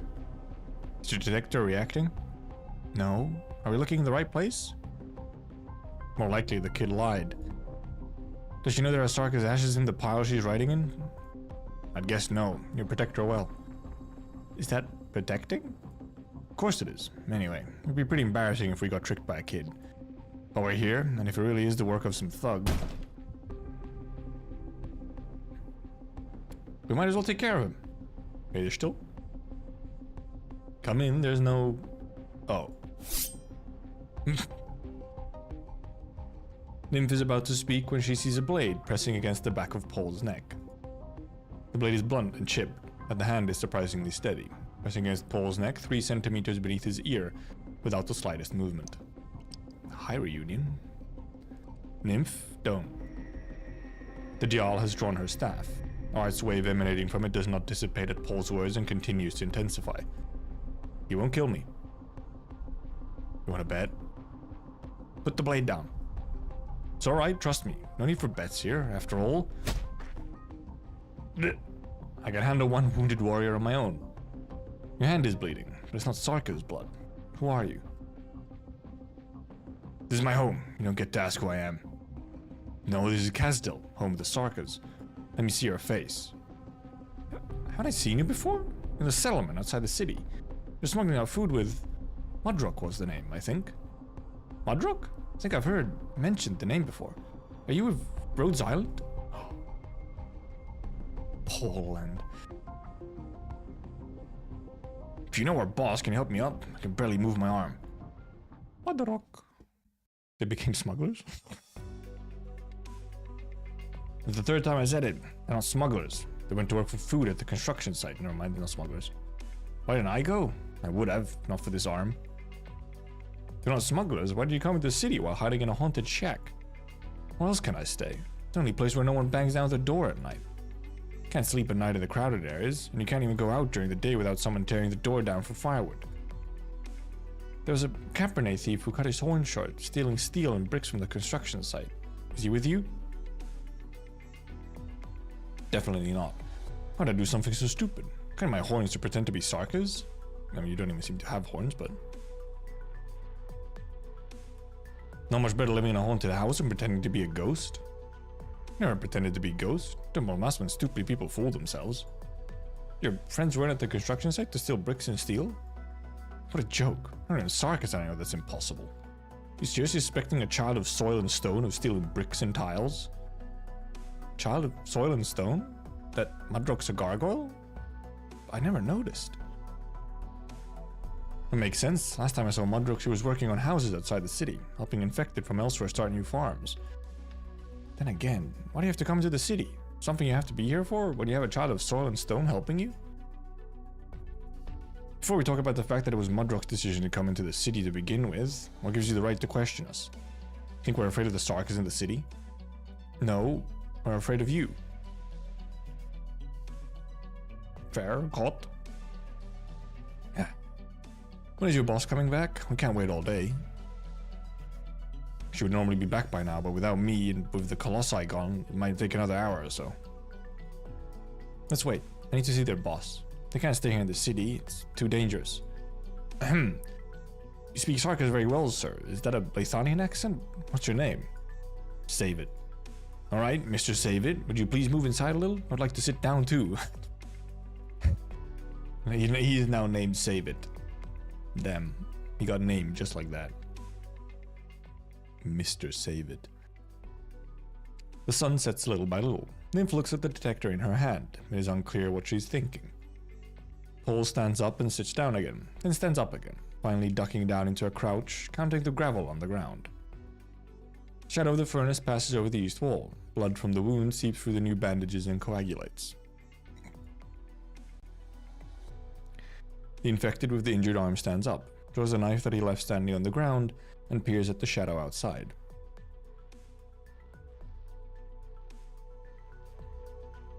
Oh, you actually went to get food. Those potatoes got you eating. I'm gonna look for them. You coming? Do you know which construction site they went to? No, I'll check all of them if I have to. Just gonna march through the streets like that? A wounded outsider. How about this? I'll go with you, and if anyone asks... Shh. Paul is staring at the gravel. He has separated it into 4 piles, sorted by color and size, which now tremble and collapse in a unique rhythm. They're back. Mudrock. They found it. Thump, thump, thump. The heavy footsteps stop at the entrance to the alley. Nymph and Paul soon hear the faint sounds of metal scraping, the sound of blades being drawn. Mudrock, I'm alright. The child of soil and stone walks out from the corner, seemingly oblivious to her friend's call and making no motion in particular, but the infected who follow her put away their weapons. Mudrock walks into the battered shack and throws her shovel in a corner. Oh, she had a shovel. Come in. Sit. Rope. The 3 statements flow from Mudrock's mouth in the same tired tone, with virtually no interruption. Nymph sits down on the stool opposite Mudrock. The infected stream into the room, leaving behind 2 holding a rope that stretches into the alley. Mud shovel. A Jarl? Hello, Mudrock. Yes, I'm a Jarl. My name's Nymph. My mom and dad are both Jarl. I don't know if you've seen my sister at Rhodes Island. Wait. Oh, wait. The HR leader is her sister?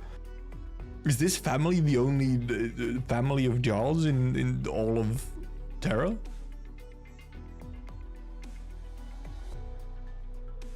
They are here? Well, no, I came to... She's trying to chase us out. Don't interrupt, Stick. Go on. We came looking for something. Someone ran into a terrifying monster in this shack, and we suspect it has something to do with what we're looking for. My guess is that it's just a misunderstanding. There's no monster at all. I know what you mean, we're the monster. That's how the Sarkas here see us. No, that's not what I meant. The Sarkas here aren't much different from those in the settlement outside. They're here because they don't have anywhere else to go. As far as monsters go, Sarkas have been treated as monsters by other races for as long as Kazdel has stood. You must know what I mean, Mudrock. Please, explain to them. Probably not a misunderstanding. What? The monster. Did it look like that? Hey, a hand? Who? Me? Okay. Anxious roar. What the heck is that? Hold it tight, drag it in. 1, 2, 1, 2. With a rope tied around their waists, the infected wrap it around their shoulders and pull with all their strength. Paul looks with astonishment at the thing being pulled out from the shadows. It is about twice as tall as a man, its eyes blood red, draped in tattered white linen with metal wires and ropes tied tightly around it. The monster. Tie it up. What? How? Where? You sure about this? That thing could collapse this rickety shack with a single kick? Just listen to Mudrock, tie it up. How did you catch it, whatever this thingy is? The detector is vibrating. Is that your Colossus, Mudrock? Yeah, I saw it by the road on the way back. It was working just fine yesterday, maybe a little slow, but nothing was broken. Then it suddenly ran out into the middle of the night and wouldn't come back. Couldn't sense it with arts either. It's like something was interfering. Do you know what's going on? Maybe it's under the influence of a Revenant fragment. Revenant? What do they have to do with it? Well, actually, can I see the Colossus first? Be careful. Lashes out at anyone. All my guys here have taken a few hits. Did it break, Stick's arm? No, he broke it in a fight over some work at the construction site. Come on, Mudrock, you wouldn't stand up for me back there, and now you're doing this in front of some outsiders? Did I not stand up for you? I took all his work, spent the whole day in the sun without getting a single grain of corn. Anything else I should know about the Colossus? Seems to be scared of me. Runs away as soon as it sees me. I would have caught it a long time ago, if I wasn't worried that it would topple the furnace if it got into the plaza. Nothing else really, Nymph. It's Nymph, right? Be really careful. If it was the Revenant that made it go berserk. There aren't many Jaj in Kazdel. I don't want to get one hurt as soon as I met her. She's so kind. She's so kind. Alright, thanks for the advice. Nymph takes out her detector and cautiously approaches the Colossus. 1 step, 2 steps. As she takes the 3rd step, the detector emits a screeching alarm. So that's it? No, it's not. It's there. The Jarl points to a crack on the Colossus. A piece of rubble seems to have gone lodged in it. It is fixed to the Colossus like a hateful eye, no matter how the Colossus struggles. I sense something strange. It's pain that has lasted centuries. Hatred that has lasted 100 times longer. Hoarse howl. This is Revenant fragment, Mudrock. I think that's why I went berserk. People are attacked but not injured. Didn't think about why that was, but now, I think it just doesn't hurt the Sarkas. I see. Revenants are like Kazdel. They reject anyone who isn't Sarkas. We need to get the fragment out. Can you help me, Mudrock? You created this Colossus. You should be able to control it. Make it stay still. Just a little while will do. Okay. Mudrock raises a hand to Colossus. Seems to feel the threat and struggles even harder. The metal wires began to break where they have been weakened by rust, stirring up clouds of dust as they hit the ground. The red glow in the Colossus' eyes grows brighter, and all present hear a cold, eerie voice in their heads. All day. Oppression. Revenge. Banish, banish, banish. All you see is hatred. You could not even tell Sarkas from outsider. You still raised your fists? That is not what a Revenant should be. Alright then, let it go. Are you out of your mind? Got it. Scatter on the count of 3. 3, 2, 1. That's not on the count of 3, by the way. That's the other way around. Banish. Cast for Sarkas only. What are you then? You're not a Revenant or a Gargoyle. You're just a broken arts creation. Shouldn't you get out of Kazdel too? Mudrock's pissing it off. Mudrock, look out! The Colossus begins to emit smoke from every crack and fissure. It seems to grow larger, raising a right fist that has almost grown to the size of the shack. It is about to bring it down on the young Sarkas. The Jarl's staff starts to glow. She looks into the Colossus's eyes and resolutely recites a few words in Sarkas. The red light in the construct's eyes grows dimmer with each word. The shadows behind Nymph become increasingly sinister, as though ready to leap from the gravel at any moment. An instant before the shadow pierces the ground, Modrok grabs her hand and snaps her fingers. Snap. The arts that hold the Colossus together are dispelled, and the construct collapses into a pile of gravel and stone. The fist that it tried to bring down turns into a strong gust of wind. Before the dust settles, the faint yellow sunlight has wiped away the last vestige of the sinister shadow.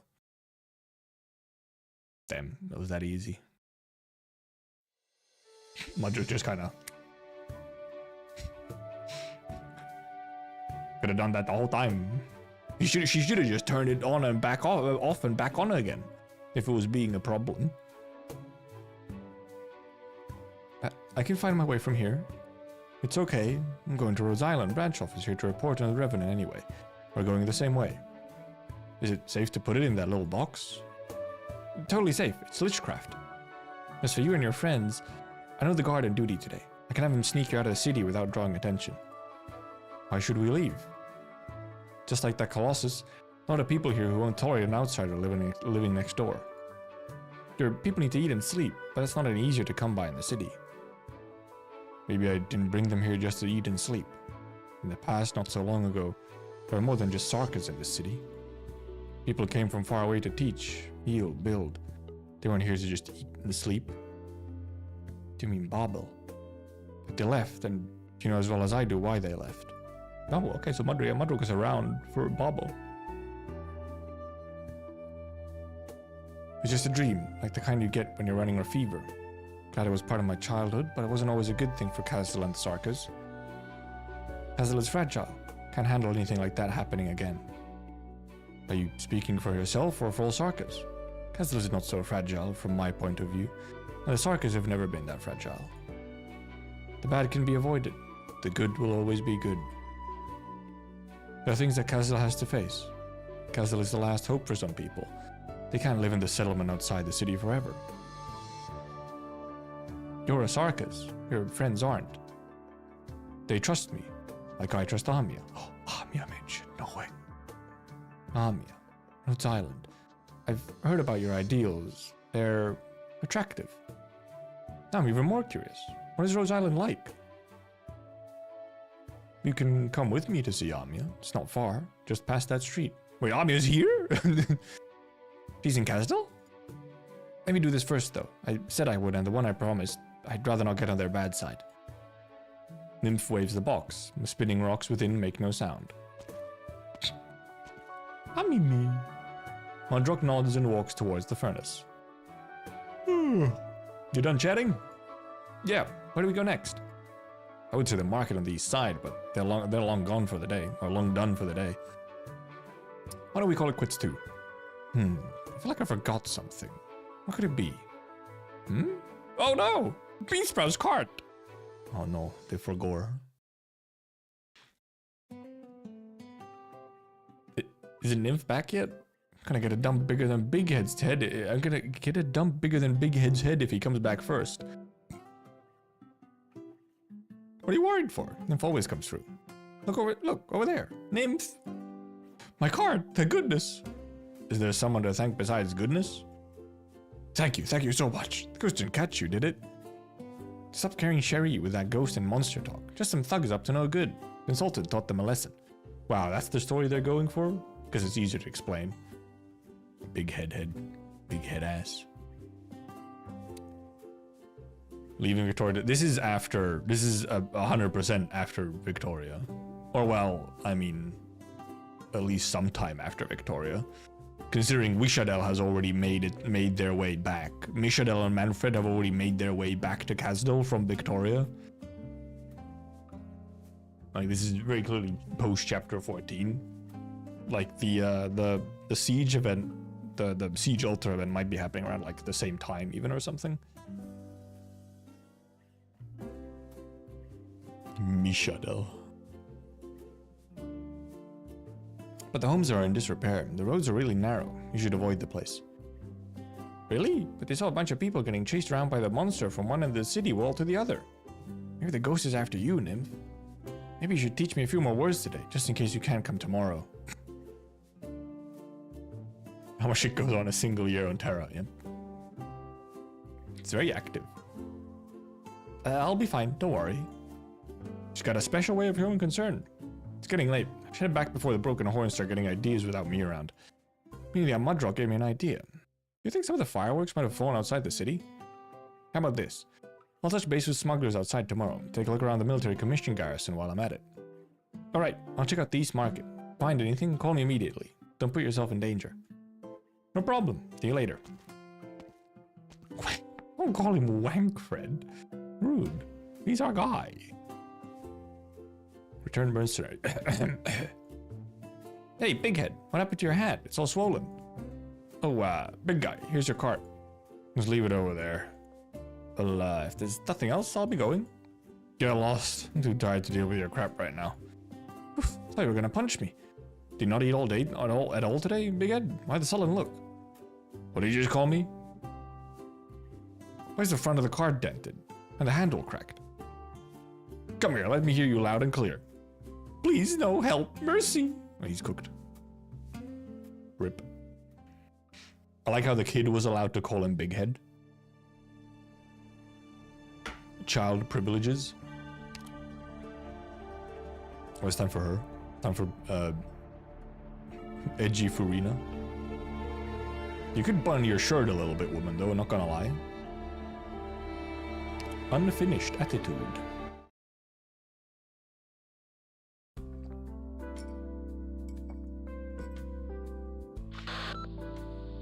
What is it, Ermi? How's your progress after 2 days? I found lots of them. Well, okay, just 2, actually. But don't you worry, I'll have it all wrapped up in no time. Why? What's the matter? Nothing, really. The old man suddenly remembered this little mission of yours, so he's been pestering me about it. We thought these fragments would be causing chaos all over Kazdel, but for the time being, things still seem normal as ever. Nobody's knocking on the military mission's door about it, and we haven't detected any abnormalities either. Well, thanks to me being the first to run into them. Basically, feel free to keep going at your own pace. Is that all? Yep, that's all. Just remember, safety first. If you run into anything you can't handle, give me a call. Sure, will do. Thanks, Ermi. Ermi's very close to Ernie, however, like Burton Ernie. Ermi's thoughtful as ever, even while she works. I should probably pick up the pace. So, what do you want to eat? Oh, sorry, let me have a look. Princess and Hug CG. Females want to bubble a chart? Yeah, I know that wasn't Mudrock, no. I'll try this one. This a new recipe? Just baked dough, same as always. Pretty sure I've seen you eat here before, too. So it's just bread. Taste is different, no? It's chewier than last time. Maybe a little bit sweet? Really? Maybe my ingredients are better this time around. More and more folks have been coming back lately. Got ways to get quality stuff at a lower price. Dough gets nicer, that's a bonus. Then, do you still need my help negotiating prices? Nah. An old Merc customer of mine put me in touch with a better supplier. We've got reasonable prices. They're a friendly bunch. No need to cause trouble yourself. No need to trouble yourself any longer. Happy to hear that. Does this mean one day you could make white bread like they do in Victoria? You little glutton. What's so great about white bread? Next time you got the time, I'll cook you up some grilled meat. Oh, really? Grilled meat. Can I have 3 more buns of the dough to go? I'll eat them on the road. Sure, just wait a second, I'll give you some fresh out the oven. Thank you. Done so much done over the last 2 days. Think I deserve a little treat for myself? Nothing beats a full belly. Oh, hello. Damn, she's styling. Snuck a mud in there, not mentioned it.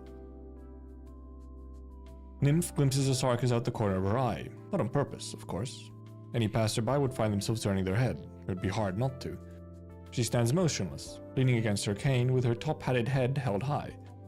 Here, where most are disheveled and scruffy looking, a woman like her is a rare sight indeed. Here, your dough. Oh, thanks. First time laying eyes on her? I don't think I've ever seen anyone quite like her. She wasn't always this way. Not sure where she went mad. Left Kazdel to make a name for herself. Came back looking like this. Oh, well, even so, she does look pretty nice. What's the point of looking nice? Can't sell a thing if you just stand there all day. She sells baked dough too? As if she makes jewelry out of garbage. Somewhat gewgaws. Gewgaws. Like a transparent glass witchcraft orb with a model of Kazdelian inside, or cups edged with strange patterns. It's all expensive, fragile stuff. Only a fool would buy any of it. Oh, she's got ornaments and statues on top of all that. Even less business on those. Can't get any use out of them most days, and so expensive too. Don't know what she's thinking. Everyone around has been telling her, but she won't listen to a word of it. I don't think it's a bad thing. I can see someone dressed up so pretty on the street every day. Just hope she earns enough to feed herself. Be some terrible joke if she starved to death in front of my stall, right? See where you're coming from. I better get going. See you. Be seeing you, nymph. Bring some friends next time. I will. Bye-bye. Just like one friend, it's Ermi. Now that I'm full, I should get back to work. She's so pretty. Is that how they dress in Victoria? Those fabrics look really expensive. Says you, look at your clothes. There's that brooch of hers with those purple and red gems. Once I'm done with this job and I get my reward from Ermi, I'll go have a look at their stall. Tin Man. They keep teasing Tin Man. Wait, there's one here? Oh, the device. No, wait, there's no response just a moment ago. Where is it then? Wait, the brooch with the purple and red gems? Nymph feels a sudden tickle up her spine. She turns to look at the stall devoid of customers, but no one is there. The beheaded stall owner has long since packed up her wares and disappeared into the endless stream of people flowing through Kastel. Ermi, please pick up detergent. What now? She's only wearing all that jewelry because she's possessed, then she... There's no time. I'll go looking for her first. She's just weird. Hello? Do you know where the lady who runs this stall went off to? The one wearing a suit and top hat. Huh? Suit of what? She's wearing really strange clothes and selling stuff no one wants to buy. She went that way? Okay, thank you. The baked dough? I got it from the stall over on the corner. Here, have some. If you like it, make sure you go to that stall. Is she selling? First of all, she got a reaction because Tin Man? I mean, kind of also, yeah, you would maybe like, huh? Tin Man appears and then stuff happens. I was out of the city at this point. What did she come here for? What's the detector say? Very weak reaction, but it's here, all right. Just have to check over everything. It's here. Warehouse? She lives here? No way, why would someone wearing such nice clothes live here? Is it because of the Revenant fragment? Can't reach Ermi, and Paul's looking for fragments somewhere else. Come on, nymph, think. There's gotta be a way. Gnosis, mental suggestion, originating arts. Maybe I could snatch it away? Oh, hello. Hello, young lady. Did you need me for something? Sorry, let me think a bit longer. Very good, ma'am.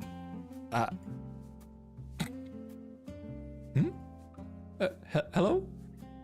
Crowny Mantle, elegance extraordinaire. Pleasure to meet you. Now, how may I be of service? Could you sell me that brooch? Why? Because I really like it. Oh, well, I'm terribly sorry, ma'am, but it's not for sale. Moreover, I'm afraid it's not suited to your ensemble. Damn. You're not allowed to buy this because it doesn't fit your outfit. Insane drip connoisseur. Also, what in the hell is this? A cane as well. My god. Was it got like a syringe at the end? I have here an adornment much more appropriate for a rose such as yourself. If your need is dire, I could give it to you. Sorry, I'm only interested in the brooch. Just be honest, Ree. Nymph looks into Crownie's eyes. Her arms hang by her sides as her fingers sway lightly at an unusual frequency, tracing complex patterns in the air. They are reflected in Crownie's pupils, but as she blinks, they are gently wiped away. Seems they have not dug deep into her heart as Nymph expected. I'm afraid that's not possible. I'll not part with this gem before finding a suitable replacement.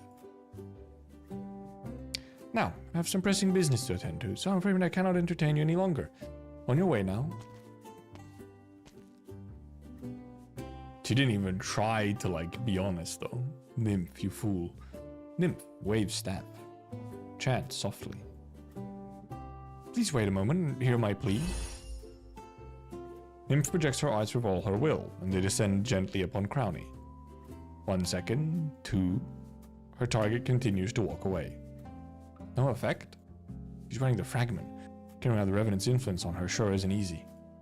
A really stupid way to do it, but I'm sorry. She's becoming a thief.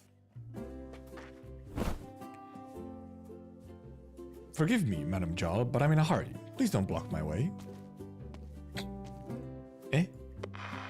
She walks right past. Ermi, please answer. Ermi. Hearts don't work. I can't fight her and I can't snatch it away. She's no normal hawker. Just follow her for now, Nymph. See where our ancestor wants to take her. And if something happens, I can at least give more info to Ermi. It's not like she's going to go all the way out of the city, right? Jinxed. And she has a glove on her belt as well. We're on the outskirts already. Where's she going? Maybe she really is leaving the city. I should contact the liches at the gates then. Ermi gave me their info. They should be able to get the fragment for me. Eh? Where'd she go? Wait, what? Disappeared. A master. Nymph watches as Crownie opens her own box, drawing out a hang glider from the depths within. One hand grips the cane hooked onto the glider's frame, while the other holds the box tight. The characteristic ramrod shaped figure dangling from the glider, she swoops off into the distance. Dude, it's Mary Poppins. Can a Revenant fragment really do all that? Guess I should... Forget it. Ermi's being awfully unreliable right now. Wait, how about I... Nymph hems and haws for a while as she watches the glider float away, but in the end, she makes up her mind. She inserts the tip of her key into the keyhole on her staff. It breaks apart, turning into a swarm of keys surrounding her. Oh. She grabs one and opens the bag at her waist, the keys immediately splitting into 2 groups as she does so. One flock of keys attaches to her staff, rapidly spinning like a drone's rotor wing. I like how they have like key sounds. I haven't heard these sounds for keys before. They have new sound effects just for Nymph's keys. The others act as platforms at a Nymph's feet, holding her aloft despite gravity's pull. She's walking on keys.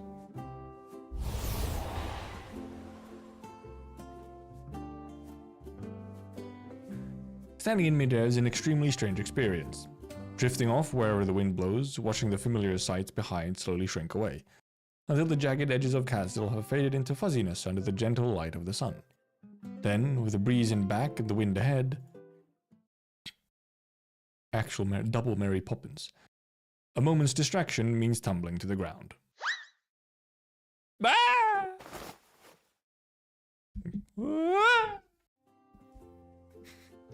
Rip.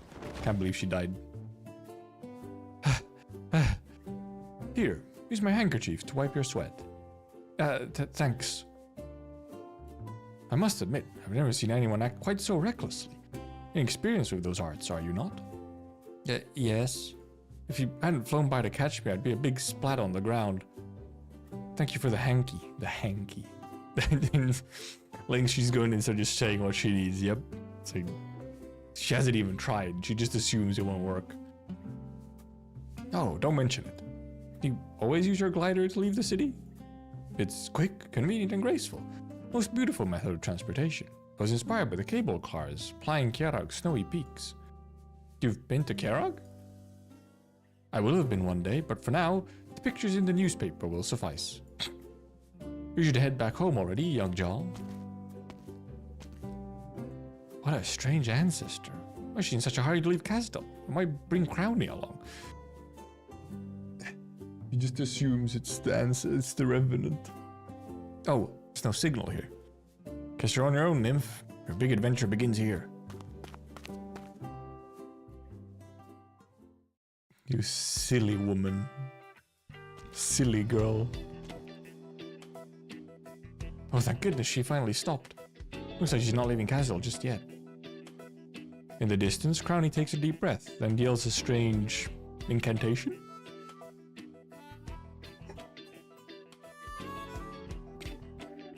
Come on out, suffering. Suffering? Some kind of incantation? Might be the name of a Sarkis king. Couldn't be strange for an ancient king to have a name like that. If you insist, old buddy. Aha! Long time no see. A Sancta? His plan involves a Sancta? What the heck is he up to?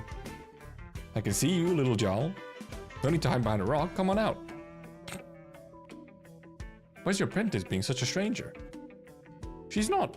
I believe there might be some misunderstandings at play here. She's been following me for quite some time now. If you keep wandering around with that brooch on, I think your face will end up on an arrest warrant real quick. Take it under advisement, Mostima. So why is she calling Mostima suffering? No, yeah, true. If it's just a password, then yeah, it would be a very Mostima password. May I see the goods I ordered? But of course. Mostima gingerly places the box she's carrying between the two of them. 3 bolts of top quality soft silk straight from Jan, just like you asked. Go ahead, inspect all you like.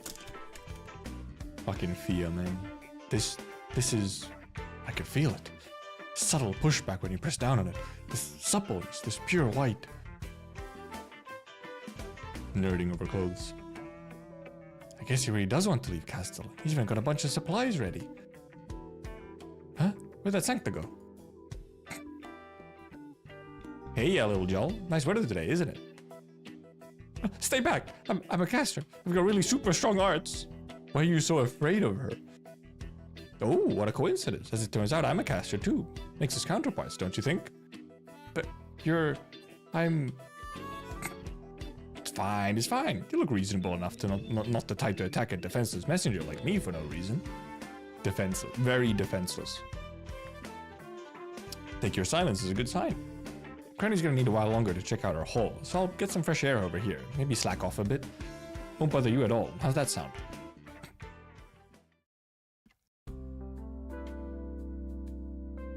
So, you're a messenger? Pinwheel Logistics. Guaranteed success. Wanna try some letter on candy? Thanks. Then you can have some of this. What is it? Baked dough from Kazdel. Shame it's gone cold. It's really tasty when it's hot. Well, don't mind if I do. Bread. So, how do you know Crowny? Probably shouldn't tell you. Client confidentiality and all, but you sure you want to listen to a Sancta story? Who knows, I might weave a web of lies to snare your soul. Yes. Go ahead, I can tell truth from lies. They say the Sancta are all awful and terrible, but you haven't shot me with a gun yet, and you haven't even tried to cut off my horns for a trophy on your belt. Wow, the stories they tell of the Sancta. Also, does she not see that, you know, she has, like, horns as well? So... Alright, we'll start talking then. Where to begin? A few years ago, on a job in Ursus, I ran into Sarkis. Apparently, she couldn't stand life at home and decided to wander across the lands. By the time I met her, she had just managed to find a path she wanted to follow. Ursus has real strict controls on a lot of things, so that Sarkis needed people like us to get her the stuff she wanted. Was Crowny a designer in Ursus? A designer? An Ursine hiring a Sarkis to be an assistant is already a super nice Ursine. You know, the fashion brand that hired her was actually founded by a Sarkis, but it got so crazy popular in Ursus, most people think it's local. Can we get the name of it so that we know which one it is? Maybe that fashion freak over there thought so at first. Anyway, she got the cold shoulder in Ursus, so after a bunch more wondering, she made her way back here. She must have made a lot of money before she came back. Money? She might have to say it, but she's barely got 2 coins to rub together. When you look at her, well, you're seeing everything she's got, in a way. The silk's perfect, Mostama. Then why is she buying cloth? You've seen where she lives and the people around her. Maybe she's skipping meals to afford all this expensive stuff. Maybe she predicted that the furnace would explode and wanted the Revenant to latch onto the fabric? No, that doesn't make any sense. Wowee, sounds serious. I have no clue what you're talking about, but we should probably head on over. Come on.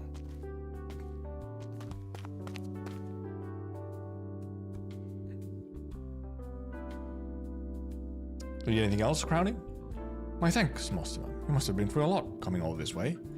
Nah, just doing my job. As for further work, I would like some fabric from Sargon. I presume I will need to give full payment in advance, just as before. I mean, sure, but I don't think you'll be needing my services much longer. Whatever do you mean? Is your company changing its modus operandi? No, don't get the wrong idea here. What I mean is, this sort of stuff will be sold in Kazdel soon enough. They won't need Penguin Logistics. Is that so? Or is it Marth?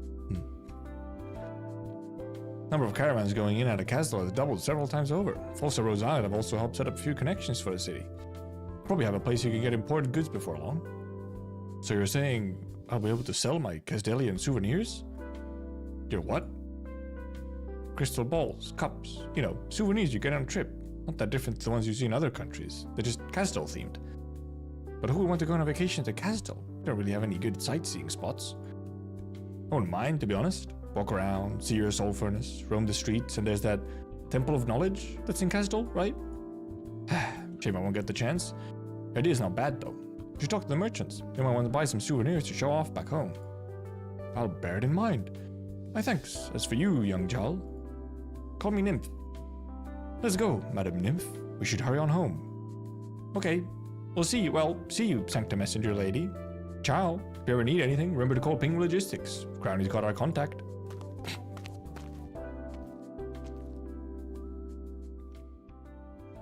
Yeah, she did call Mostama suffering for some reason. Or it was a weird password.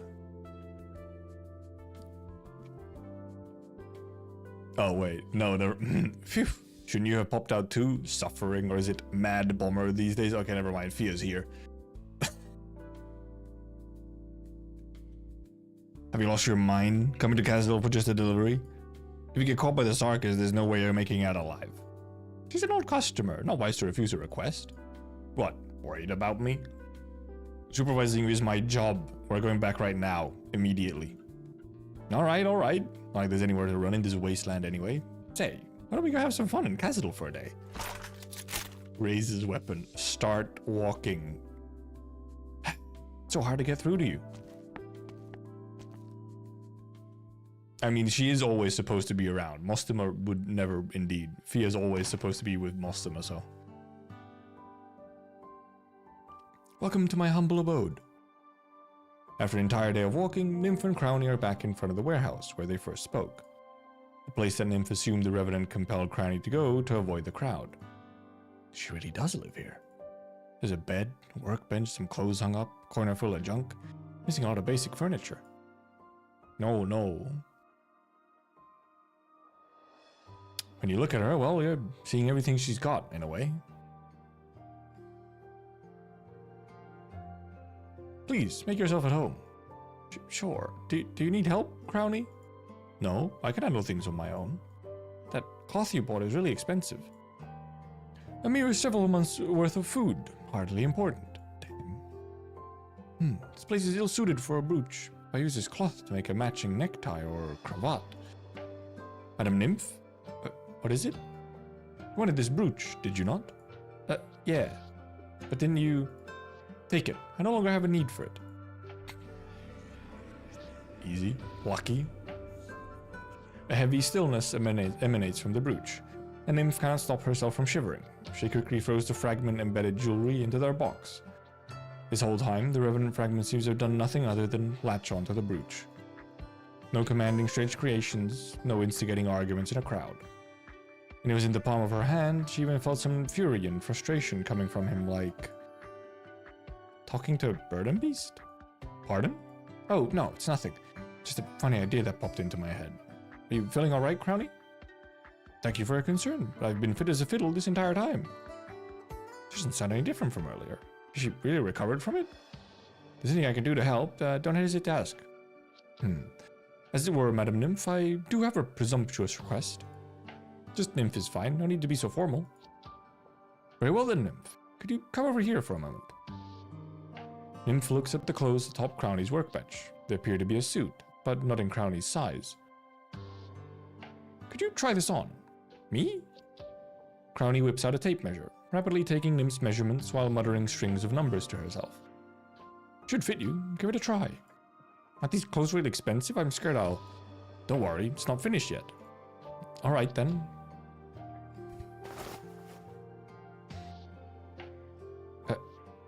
How do I look? Beautiful.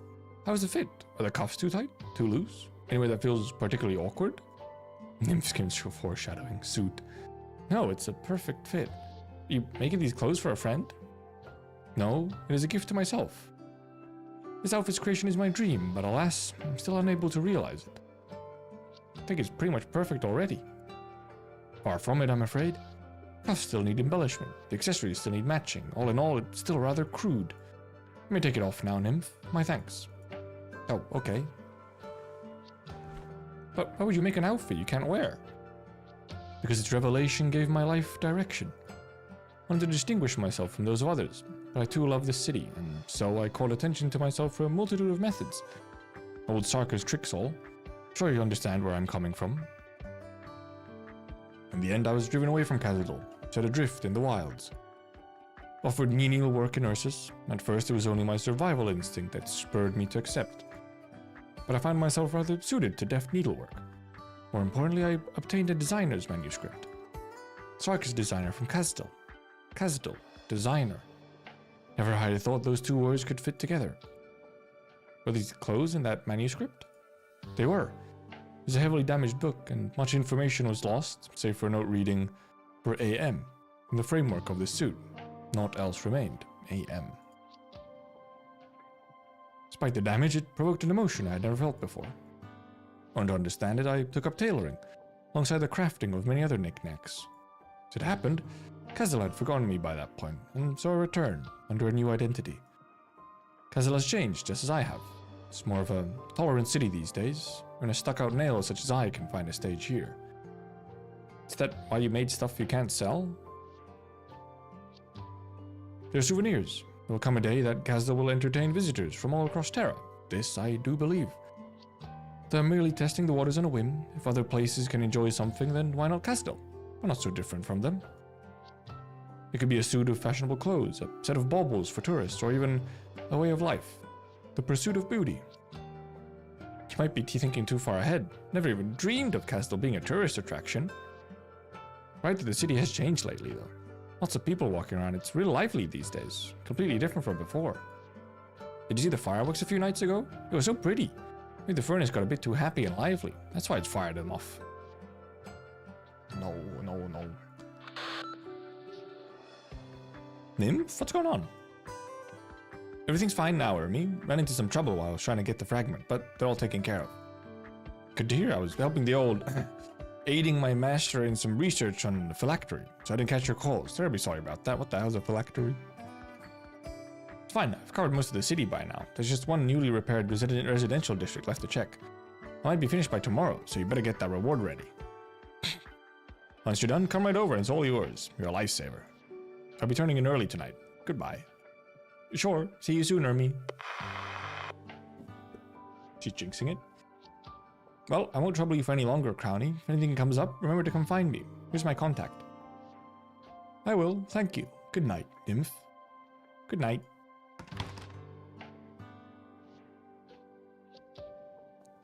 For AM, though.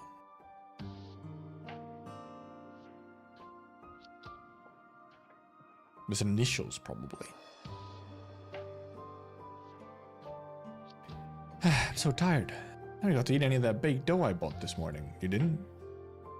Munch. Yeah, I don't really have any guesses either. Might not be for anyone like that we would know. I think if I warm it up once I get home, it'll taste a lot better. Paul, how did you find me? You walked up to the city gates and flew off the walls. Information broker's been chatting about you pretty much all day. Did you find anything? Nope. No signs of fragment influence around the military commission garrison or settlement. Found something yourself, didn't you?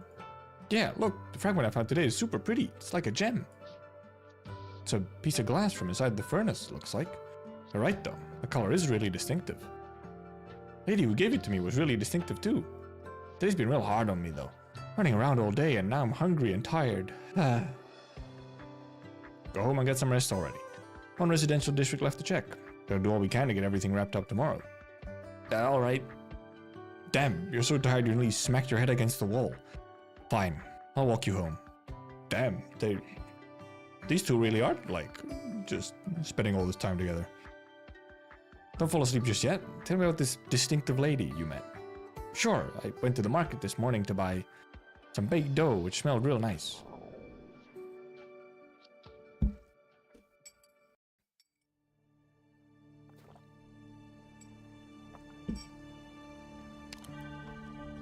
Oh, then we have her.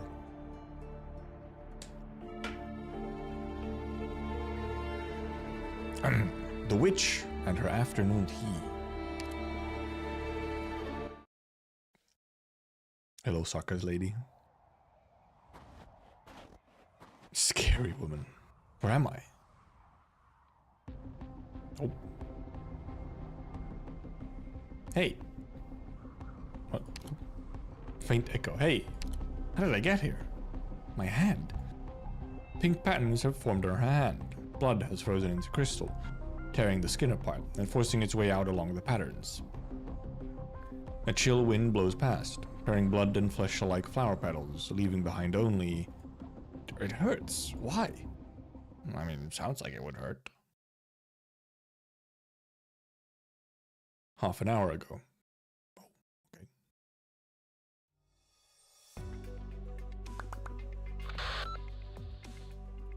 I'm sorry, Nymph, I hate to rush you like this, but I want to have peace in here until these Revenant fragments are back where they belong. Master and we should have been fighting constantly. Sound crazier than the ancestors in the furnace. I'm sorry, Ermi, I've practically combed every inch of Castle, but I just couldn't find the remaining fragments. Please, I'm counting on you. What about that slum kid who was with you? He ran the number of households in this area against how fast we walked and figured that we had to split up to check everything before sundown. We split it down the middle. He said he had some repairman on his side with sticky fingers and he wanted to take the opportunity to teach him a lesson. Hope he's not putting himself in danger, but I'm sure he can handle it. Hey, come on, it was just a few questions. Why the weapons?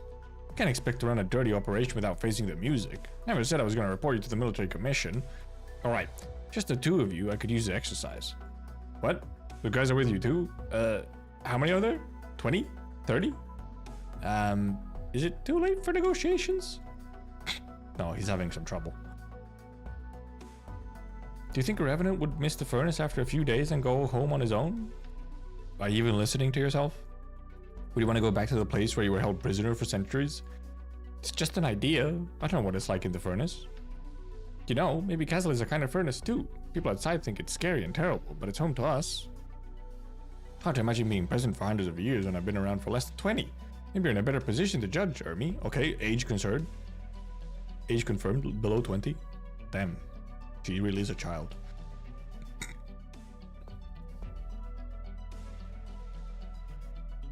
I wouldn't carry on down this topic if I were you, Nymph. Do you hear something else, Nymph? There'll be no one else in Kazdelian would think that like that but you, our kindest Jarl. Huh? There's no herbal tea? Oh, I remember now. Kalaisa's place is right over there. Should we pay her a visit? No, job experience. Actually, I guess that would be a sh, because it's a sh sound in Wisha though. Kalaisha. Nymph, we have more urgent business, remember? Right, a suggestion we go ask about the Revenant fragments. Who said anything about berry cookies? Are the fragments not urgent business? Fine, but don't take too long.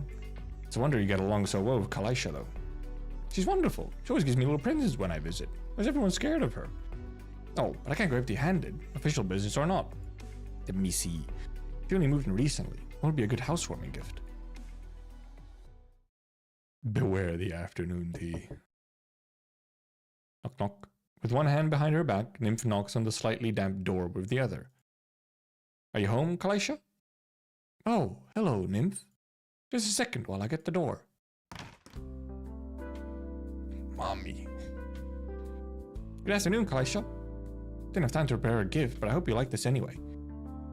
Why is her name is, you know, suspiciously similar-ish to, you know, some other suspects. It has a similar sort of, it's like the whole Q and the weird S and stuff as Shining's real name and Shining's dad's real name, and that one other dude from Victoria Arc. Damn doors. Remember you said you wanted some flowers to cover up the smell of herbs in the house. Oh, careful of the mud. I picked them with the roots so you can plant them in your garden. A pair of hands, fair as ivory, takes the flowers. Blue petals fall upon her gloves like the patterns of fine embroidery. Blue snowdrops. Can Kazdil's barren soil nurture such beauties now? Thank you, nymph. I'll place this gift in the finest vase. Glad you like it. Didn't know they were called blue snowdrops. I'm delighted that you came to visit, nymph, but unfortunately I'm about to head out. Oh, you're busy? Is this a bad time? Not at all. Just a small errand. It shouldn't take more than a few minutes. You can wait here. Just don't touch anything while I'm out. She's gonna touch something while she's out. Some things are not ready or suitable to be presented. Promise me? I promise. I won't touch anything. My parents taught me manners. Good girl. Nim sits down by the desk. The warm candlelight is like a fragile barrier against the shadows from the corners and the roof. A faint acidic scent wafts from the herbs hanging from the roof beams. The wooden cabinets by the walls stand like coffins, guarding secrets that must never see the light of day. IS4 reference, no way. Phew, my heart's racing for some reason. What's that creaking sound? Is there must beast in the walls? Nymph gulps. She feels a chill run up her spine. She keeps glancing at the window, but the daylight outside seems to go darker every time she does. Her heart races with an unusual rhythm. The Dial touches her chest and feels a trembling box. Oh, it's just a detector. Wait, I wasn't reacting when I was outside. Could the fragment be in this house? My back's starting to hurt from sitting too long. I should stretch my legs. It's alright if I just look around, isn't it? He's a supervisor. I mean, clearly, yeah. Ermi's supposed to be your supervisor. It's not working. This way? That way? Up there? It's not on the floor, is it? There. Signal's getting stronger. Ouch. Where did this cabinet come from? Was it here all along? Oh no, I knocked something off. Galatians, you're gonna think I messed with her stuff. I've gotta put it back. Don't touch it. Surely it's fine to put back something that fell on the floor. Nymph bends down and feels for the blurry shadow in the darkness. A strange sensation strikes her fingertips. She lifts the shadow, revealing a garland of branches, thorns, and moss flower, with snowdrops still mixed in. I mean, ancient Sarkas. Snow? Me being overworked by Fremont. Dim feels her heart skip a beat upon saying the ancient Sarka's word, like the chill she gets when an actual snowflake falls on her palm. She stares at the garland in her hand, resisting the urge to put it on. The room seems to shrink and darken until it's almost suffocating. The sound of breathing in her ear grows heavier, but is it her own or from behind her? The branches entwine with her hair, and the thorns pierce her palm. Nymph silently counts and turns slowly but resolutely to look behind her. Please take it. Huh? Who are you? Please take it. Please take it. Yeah, it's actually the lady from my ass. Yes, it is actually her.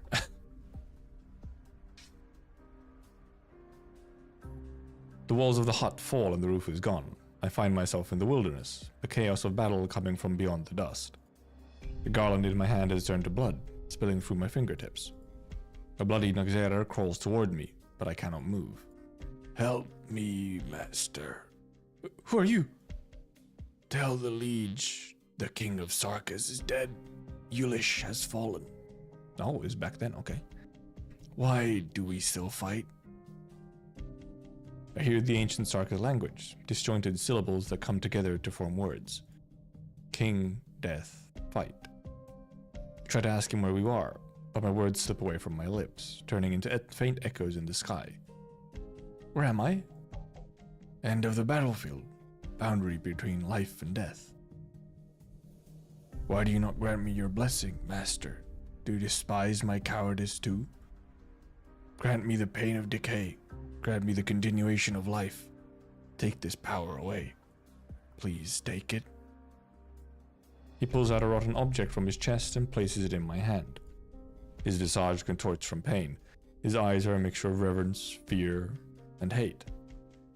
Get it away from me. I don't want it. Help. I understand it's not a blessing, but punishment for my desertion. I guess she's actually POV. You are Muslim? Oh, never mind. No. Oh yeah, she's a Naxer. Never mind. Please, Master Kalaisa. You called me Kalaisha? Wait, why is my hand acting on its own? Is this a trick, Kalaisha? Stop it. I raise my hand at the broken figure, but the hand I see is wrapped in bandages soaked with dried blood. A tattered cloth brushes against the deserter's helmet. The scent of decay flows out, tearing away at what remains of his reason, filling his husk, bringing life. I feel dazed and hunger. I bestow strength on my weakened king, becoming stronger in the process. Without speaking, I hear a familiar voice in my head. Cast down your weapon, deserter, and leave my battlefield. As you wish, Master. He casts down his heavy armor, piece by piece, revealing terrifying wounds through gaps in the cloth that shrouds him. The blood seeping out of his body coagulates instantaneously, like new skin. Have you seen snow before? The sound of the word is peculiar, but I understand what it means. It's been so long since it last snowed in Kazdel, many have forgotten how to pronounce the word. I killed an Ursine and cleaved open his chest. I watched as he died, but he didn't seem to feel any pain, repeating only a single word over and over. The Ursine word for snow. Must be something that removes the pain. Have you seen snow, Master? Pain is the shadow of strength, and life is the sun. Cannot see snow under the scorching sun. You're afraid of pain, but not of death? But why we live in... Nay, it is not my place to say. I should go, Master. Go north and don't come back. But then also Kalaisha ends up in the north. The scene before me fades into the distance. I'm rapidly moving away from the ground and toward the battlefield. I see helmets clash and swords strike against armor. I see the shadow of death looming over Kazdel. Snow. Should just put the word, yeah, it's like, he probably, well, I mean, probably would have, I guess it would have been Cyrillics. I can't read. Where am I? Hey. Hey, how did I get here? Wait, hand. Pink patterns have formed on my hand. Blood has frozen into crystal, tearing the skin apart and forcing its way out along the patterns. A chill wind blows past, tearing my blood and flesh like flower petals, leaving behind only... It hurts. Why? Come. Give me your hand. Kalaisha? She holds my hand tightly and recites an incantation that I have never heard before. I see clear droplets of water hanging from her eyelashes. Perhaps it is melted snow. Phew. She exhales and lets my hands go. Comforting warmth is still there. I spread my palms open. The pattern and wounds are no longer there, replaced by a pair of blue butterfly wings, which flap and disappear into the snowfield. Is this real? Yes, it is. Come, I'll tell you on the way.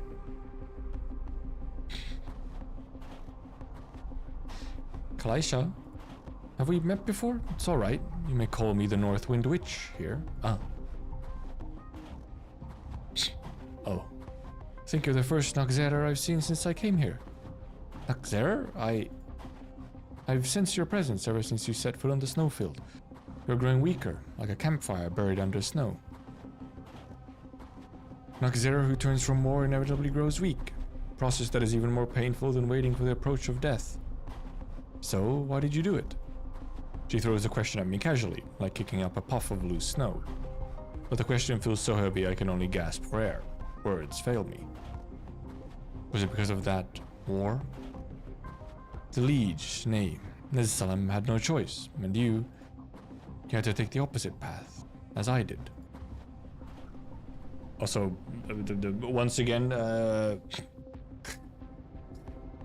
female Nagzerer versus male Nagzerer. They look a little different. Though we also have the other one from chapter 14. Can't remember her name. Look. Nadia or something, isn't it? We're here. Behind a cracked boulder lies a small patch of ice where wind and snow cannot reach.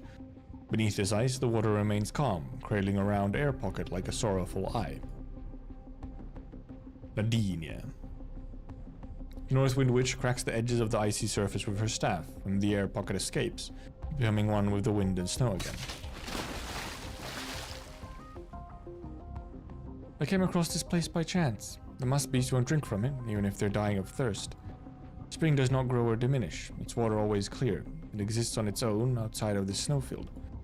Once bandaged myself by this spring, but later discovered that immersing in it was far more effective.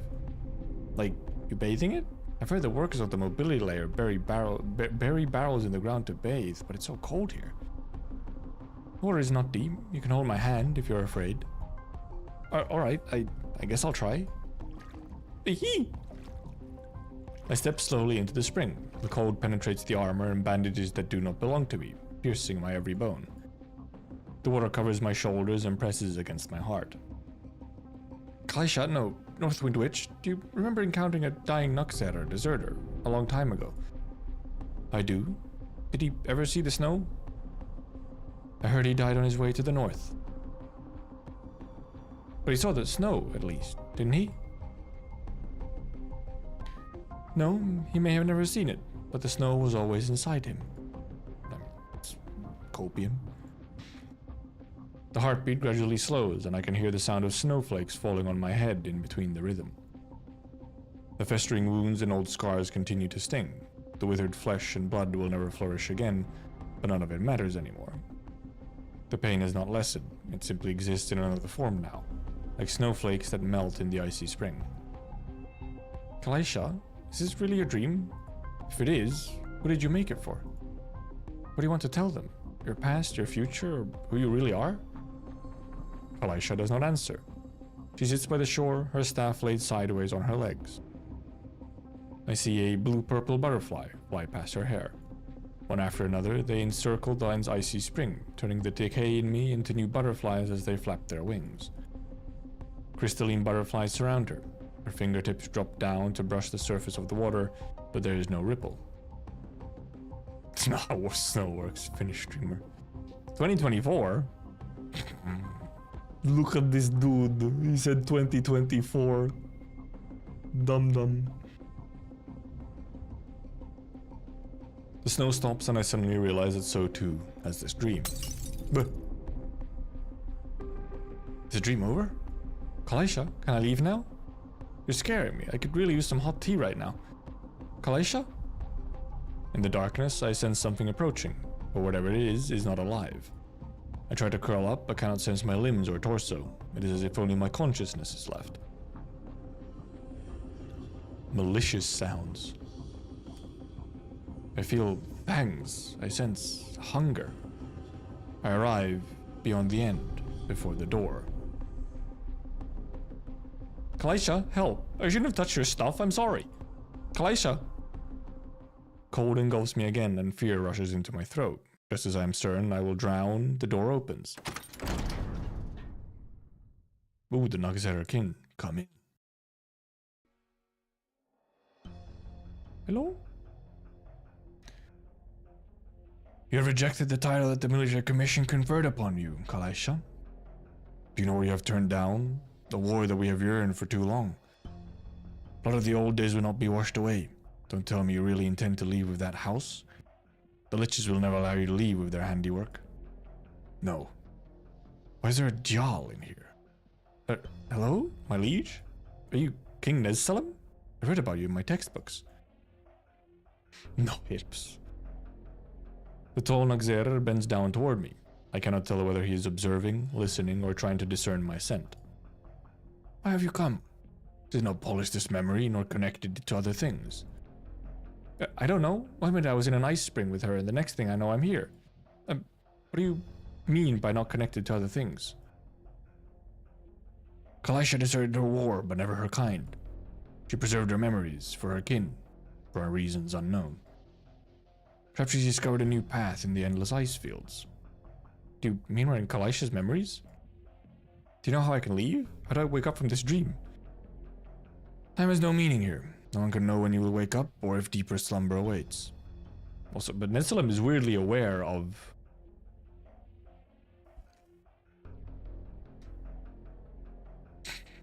where he is?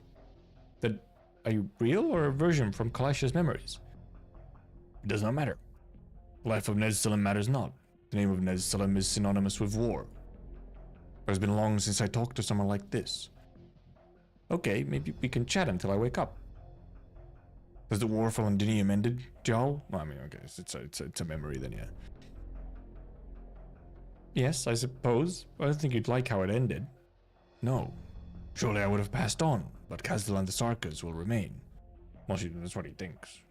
No, actually, are they actually implying that it's like fucking gone? The patriarch of the Noxera stays silent for a long time, as though he has forgotten I am here. Maybe we could talk about something else? Very well. Is it turnip season? Turnip? Oh, not a lot of people plant them these days. Most people plant maize and sweet potatoes. You're into food? I know a lot about that. I mean, maybe not Noxera food. Go on. God of War farming arc, actual. And weirdly enough, he was almost implying that, like, he was expecting to die at the war. Like his final big war. He smiled. I'm back. Left a pot of herbal tea on the stove outside before I went out. Just about ready now. Get the tea set out, Nymph. The one with the pink roses is for you. Nymph? The tray slips from the Northwind Witch's hand, and she only has time to grab the scalding teapot. The tray shatters on the floor, but she simply stares in horror at the table. The garland of branches, thorns, and moss flower lies beneath the dim candlelight. The Dial is gesturing excitedly to it, as though roasting sweet potatoes in furnace ash.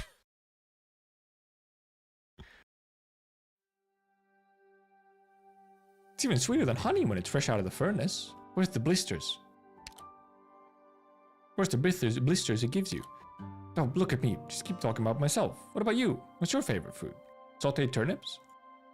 Oh, sweet potatoes might be your next favorite? Just give me a minute. I'll fetch a few from the furnace for you. Kalaisha, you're back. Hey, when did I wake up? What's going on? Nessalem? Nymph stares blankly in front of her, then looks down at her hands before looking to the Northwind Witch with teary eyes. Kalaisha, I'm sorry. I'm sorry. I won't touch your stuff again. Ouch! Hot. Why are you standing here with a teapot in your hands? What do you think? How did you get to my unfinished trinket in the time it took for me to pick a few flowers from the garden? You even got him out. Tell me what happened. The revenant detector started reacting as soon as I walked in. I felt like I had to look around a bit. Never meant to put it on, but it's like my hands weren't my own. Then I had a scary dream. One when I was you, flying all over the battlefield. Then I was in an ice spring with you. Then a monster almost ate me.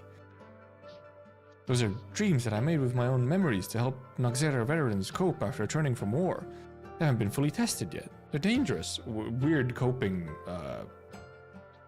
dreams. Thank goodness you weren't hurt. Not leaving alone in this house ever again. You can't forget about today's berry cookies if you can't keep your hands to yourself. Or you can forget about today's berry cookies if you can't keep your hands to yourself. Oh no, she's angry. I really didn't mean to put it on, but there's some sort of power compelling me. I thought you were playing a trick on me. Could it be the Revenant fragment you were talking about? No wonder the hut hasn't felt quite right these past few days. Thought I had had indigestion or something. Wait, the hut had indigestion? The Northwind Witch puts down the teapot, walks around the room, then looks up at the center of the roof. I gave you a choice, revered ancestor. I can mock you with my memories in my house, but if you disrespect my guest... Scary woman. Shadows surged out from the corners of the house, as if wanting to devour the two. but a pair of eyes, cold as ice, delivers its ultimatum. Then the eyes close and ice blue witchcraft begins to spread through the space.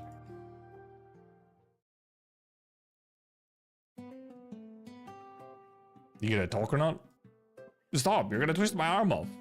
Looks like you're the easiest of them to break. Good, saves me the effort. One more time. You sure you didn't see it? How was I supposed to see where your thing fell in the middle of the night? Anything like that would have made a bang when it crashed, but we didn't. Thanks. See you later. No different from Aya's. Kalaisha leaves you alone in her house alone, then you start snooping around and getting into trouble. It's a curse, man.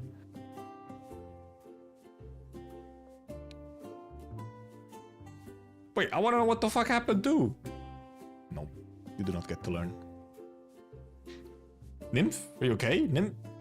Hmm? Did you find your fragment? I did. The box closes with a click, and Nymph jumps down from the rubble, raising her handy box in triumph. Wait, she just blew up the house? Aren't I awesome? I already have so many.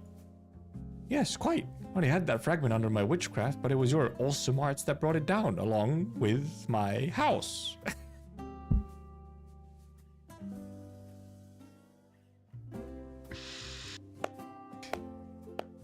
Slow clap.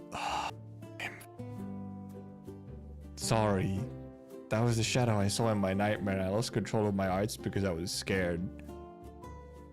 But I heard Nessalem say your hut was made out of lich arts? I happen to know a lich.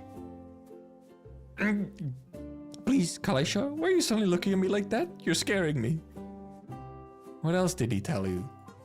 Funny you should bring that up, because I don't recall giving you permission to go over my memories. It was an accident. And you wasted perfectly good tea and berry cookies. Excuse me? What's going on, Nymph? Did you find the fragment? You're a friend of Nymph's? Yes, she found her fragment, but I'm afraid she's busy at the moment. You're Madame Kalaisha, right? So, what's she busy with? She angered the ancestors and wrecked my house, so now she has to fix it before she can go. I thought your house walked into Kazdelian and survived cannon blasts from bandits. Could Nymph really have wrecked it alone? What was that? Oh, nothing at all, ma'am.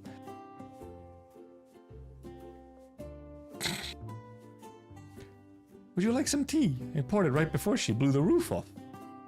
I appreciate the offer, but I'm good. Keep at it, Nymph. Just a few more piles of rubble left and you're good to go.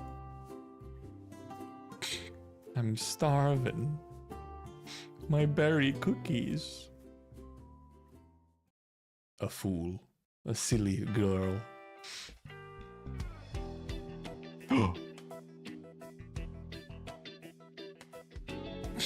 Another one. Wasn't even looking. I already spotted 4 safety hazards on my stroll. Such a poorly designed junction of pipes is incredibly vulnerable to changes in the furnace's power output. We're basically looking at a potential explosion. Well, good thing the old timers in the furnace don't have to stay in there much longer. Hopefully by then they'll... Flower petals? Where do these come from? Blue snowdrops, huh? Used to plant them back in Colombia. Didn't think they could grow in Kazdel. Times sure are a-changing. Beep, beep, beep, beep. What's that? A Jal? That's the guy. The detector's going nuts. It's really loud. It's not gonna explode, is it? Must be a huge revenant fragment on this guy. I mean, technically correct, I guess, yes. Stop pulling on my sleeve. It's a bespoke coat. This guy, it's a living armor. Living armor? Haven't met such a rude little girl since the Kukulkan. Fucking... catching strays. He's starting to talk gibberish. Revenant must have possessed him. Paul, hold the box for me. You want to stuff the whole guy in? I don't think your box is big enough. Here goes. Hey, get this box off my head before I lose my temper. Huh? Why are you also in the box? Why are you in pieces? He's making a run for it. I'll tie his hands. Now they're just bullying a man. Stay put, your big head's gonna break the box. I don't need Dormy getting mad at me again. Let's get into the furnace, quick.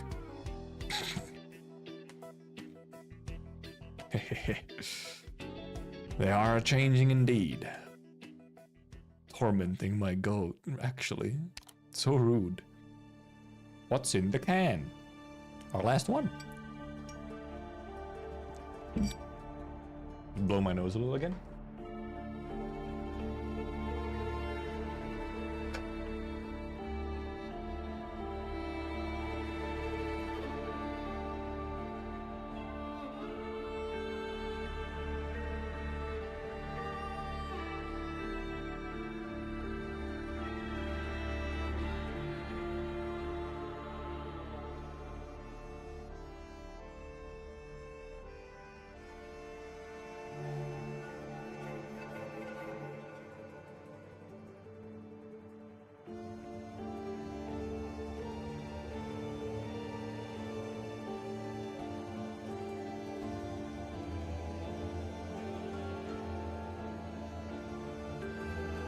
Fucking Tin Man. Hello, Tin Man. What's in the can? No,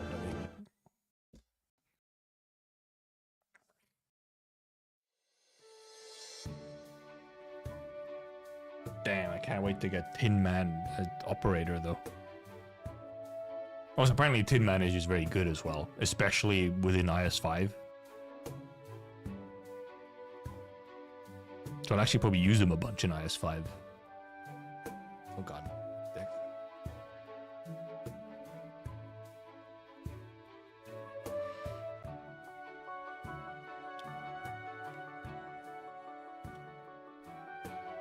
I need to tighten my actually the some of the screws on my glasses a little.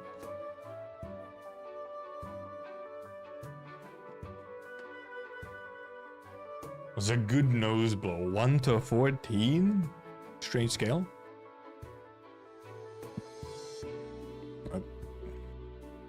Oh, now there's an even weirder little... What the heck? I'm so confused. Ermi, if you read me, please respond. Ermi? It's not working? Young Jarl, could you please unbind my hands? I promise I won't run. At least let me have a smoke. No, can't do. Not letting you go until you get you back to the furnace. I told you, you've got the wrong guy. I didn't mean to drop by the furnace, but I really didn't escape from the thing.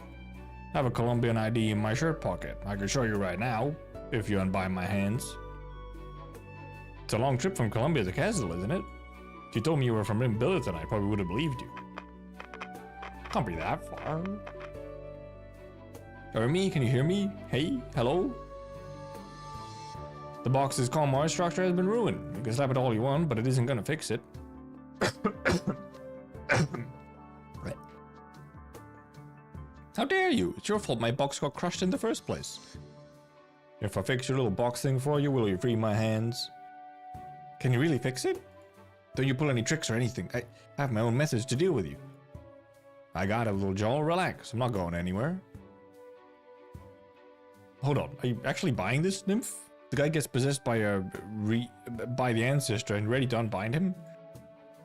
You sure love getting your word in, kiddo, but you don't seem to know a thing about revenants or Jai. Jai are the only ones that can be influenced by revenants. I'll free just one of your hands. Hey, how'd you break yourself out of that? You tricked me. I knew you were up to no good.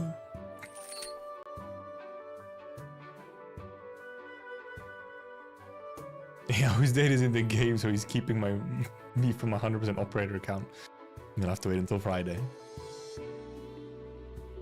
And I hope you can appreciate how much it hurts to have my hands bound for so long. It hurts, even though you got iron skin. It's not iron, it's tin. It doesn't exactly hurt, it's just...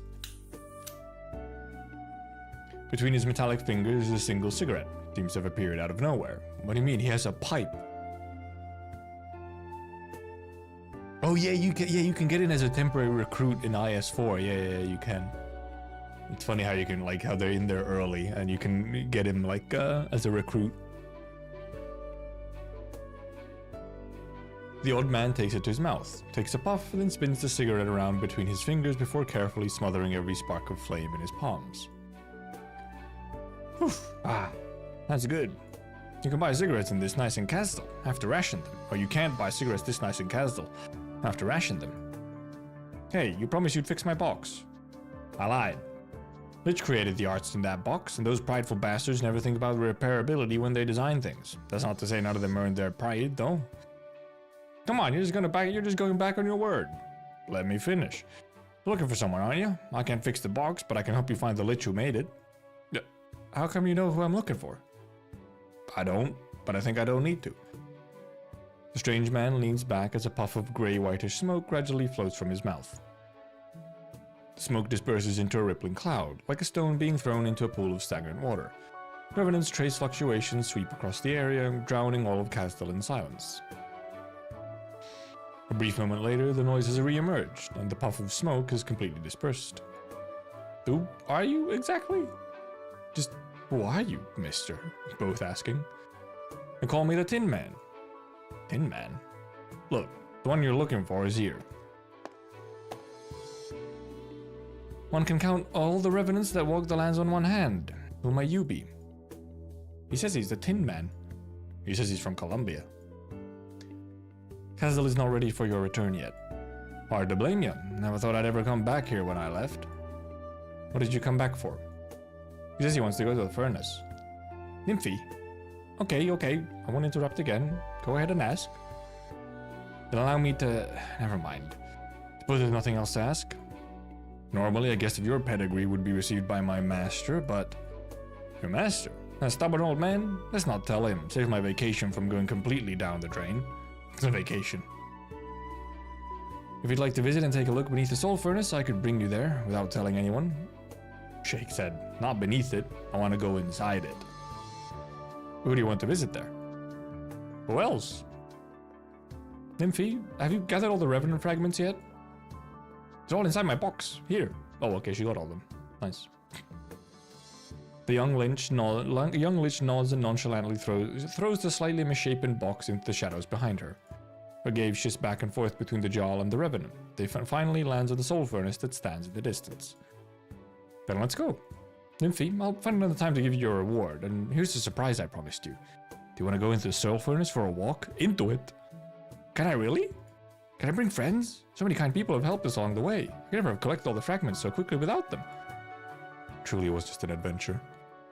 And to tell the truth, I've always wanted to go inside, ever since I was a kid, just to see how it works. Well, as it stands, we've already broken multiple rules today, so... Give me just a minute, I'll gather everybody up. Everybody? Hold on.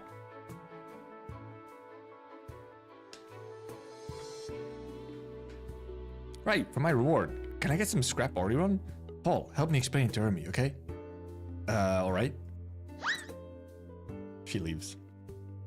Ah, youth. So motivated. Already sprang away like an arrow from the bow. I never introduced myself. I'm from down below, the slums, as people call it. They call me the consultant there, and I speak for them. Mr. Tin Man and the Lich Lady, please call me Paul. Don't call me a lady. Don't you think that's very improper? Oh, kiddo. In certain ways, you're still far too young. But what should you call her there? If not a lady, what do you call her? 1, 2, 3, 4, and me. 5. All of us are here. Nymphy, the furnace is a dangerous place. Why did you bring this many people? And that little girl behind you? 1 child ticket, please. This is not a sightseeing spot, and we don't sell tickets. No children, either. Sorry, Cherry. I tried my best. Maybe next time? There's no next time. It's okay, Nymph. I was thinking that maybe the big furnace is full of flatbread like the little one we have. Turns out it's all dark and dirty and lame. What flatbread? We never bake anything with the furnace nodes. Your grandpa's still waiting outside, right? Quick, go find him. Still so many people here. What am I gonna do with them? They'll help me a lot, and you promised me just now. They won't give you any trouble at all. Everyone, I need all of you to give me your own words, not just Nymphy's. Doesn't matter to me. All I wanted to take a look at the work of that legendary designer. Heard her signatures on the soul furnace's blueprints, too. Is that true? Since when has the soul furnace had blueprints? You can look all you want, but no touching. What about you, Gargoyle? What are you looking at? There's a wide enough pipeline that leads straight out of the city. Cargoes tend to be into complicated construction like this. Don't worry, she's just checking whether the pipelines are stored enough. Right, I'm trying to see if we can crawl through them. What What about you, consultant? Trying to live your childhood dream, like you said before? Is that not good enough of a reason?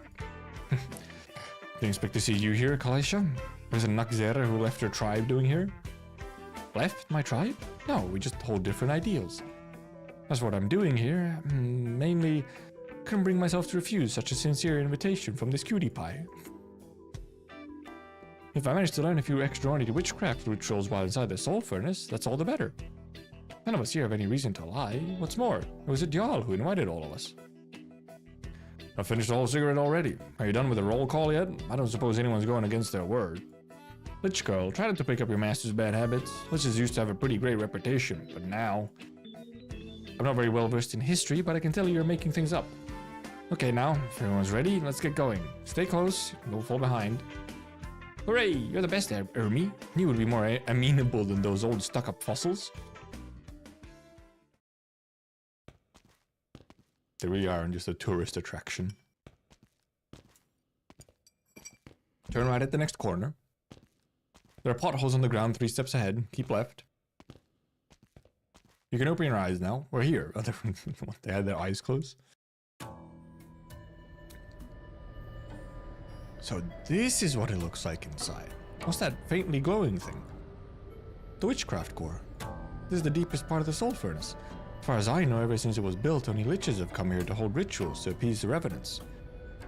The last ritual caused big fireworks to let us all of us here. Anything else to share? Mr. Tin Man, should we proceed as we discussed? Sure, I'll keep an eye out for you. Fireworks were only an accident, and the ceremony wasn't completed. My master asked me with finding the revenant fragments scattered all over Kazdel, and entrusted this mission to Nymph. Nymph then got your help, which means my master owes all of you a favor. No, he owes all of us a favor. As the keeper of the Temple of Knowledge, a favor is most valuable indeed. You could accomplish quite a lot with it. But as his student, I've already decided in his place to use this favor to do something exceedingly difficult. Kinda getting the feeling you're about to say something horrible. Is it okay if I leave now? No way, I invited you here. If anyone's leaving, I'm leaving first. It's actually nothing to be scared of. You're just being sulky that she got taught a lesson by the stubborn old man, and she's trying to win back some face. What face? The Revenant's face. I'll finish my master's appeasement ceremony without a flaw. So, are you in? Yeah. Sorry, I couldn't stand that awkward silence, so I thought I'd make some noise. What a weirdo. Like I said, I'm just here to admire that legendary designer's work. Since I've now seen it, I'll leave this Revenant business to the rest of you. We kept our eyes closed the whole time, and you're telling me you're already done? If it was just watching the ceremony, I'd be totally fine, but the Lich here seems to want us to be active participants. If we're dealing with Revenants, should we let Amia know? And the Bobble members, too? Oh, they're saying Bobble members? Oh, I guess they did renew Bobble, true. All of us have seen how powerful the Revenants could be. Even little fragments would cause some chaos all over Kazdel. Paul, stop sweating, it's not that bad. Not that bad? Think about it, Nymph. If it taken us just a little longer to get to any of the fragments, what do you think would have happened? It would have been bloodshed if those gangs had drawn their blades, and that Berserk Colossus wouldn't have stopped its fist. And think about the risk when facing the Revenants who have been burning in the furnace for centuries. Really something we can take by ourselves? Yes, like I said, I'll keep an eye out for you. A Revenant.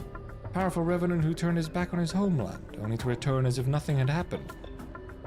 I have no qualms with this. This because that's you.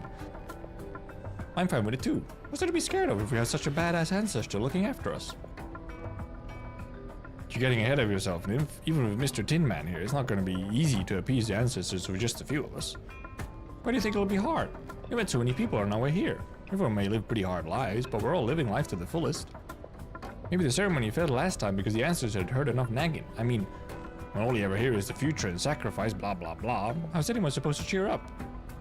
If you tell them how people in Kazdel live these days, that might drive up their enthusiasm. Or anger them. Besides, the Revenant might still remember that legendary designer. They might know her true identity. That sounds splendid. Count me in. Well, she's easy. We've made it this far. Can't go back empty-handed. If the Revenants can show us a secret passageway out of the city... They're in too, Paul. What do you say? Still hesitating? It's a bit of a risk, but I can't think of a reason to not go for it. I'm in. Okay, then let's throw the ancestors an appeasement ceremony like they've never seen. What do you think, Mr. Tin Man? I'm intrigued. I said yes to the Lich Girl there because she said basically what you just did. Huh? Really, Army? We're the ones who will walk the path of Kazdelian's future, not them, so... Of course, we have the right to do this. Now cover your ears, I'll begin the incantations.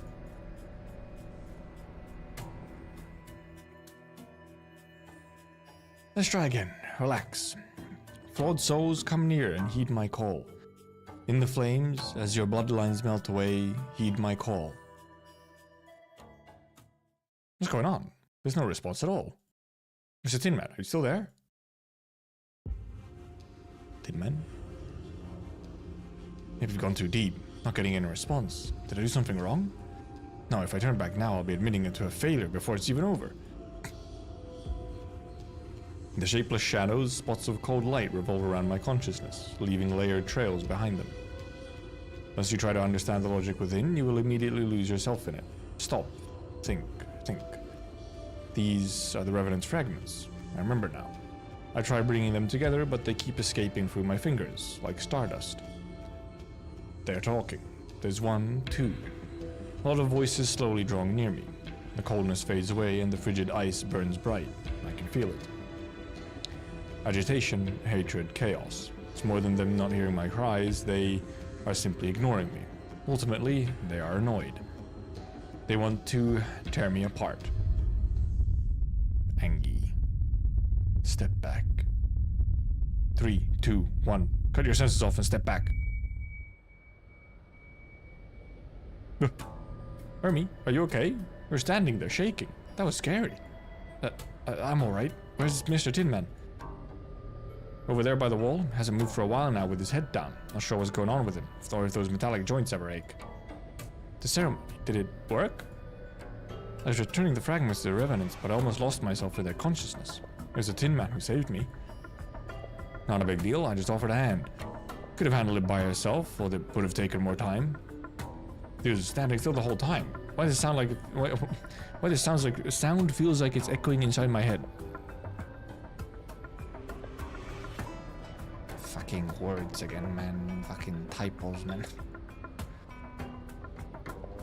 Not a bad thing for kids to have that kind of drive, but you went too deep. Good thing you had an old man like me to watch you from ashore and occasionally drop the odd pearl. But the Revenants didn't heed my call. Half expected as much. Having spent so many years in the furnace, their brains have been torched. Nah, haven't had brains for a long time. You, the schemy kid. Yes, you. Give me a hand. Take the notepad from my coat's inside pocket, and a few pens, too. You're not gonna suddenly wake up and grab my hand, right? Like that kind of thing in the horror stories? Not that cliche. Once you have the notebook, write down whatever you want to say to the Revenants. Tear the pages out and burn them. The light is in my pants pockets, or use arts, either way. Would that really reach them? Can't make me look bad, right? Write down whatever you want, but I suggest topics they might be interested in. Hey, what do you folks want to talk about, or want to know about? Things about Kazdel? Write them down. Tear the pages out, burn them. What are you doing right now? Ran into an old friend. We're catching up. Don't worry about me. An old friend, huh? I'm finished. Ermi, make me a fireball, will you? Can you manage simple arts like that? Never mind. Who else has something ready to burn? No need. I found a lighter. Now they're just writing a little storybook for them. I guess, yeah, they're just gonna, like, write all the little stories. They're gonna just write down the little adventure. Nymph, what did you write? Not telling. Wishes don't come true if you say them out loud. Fucking shit, I accidentally clicked on a video in the background. What the fuck? Bro.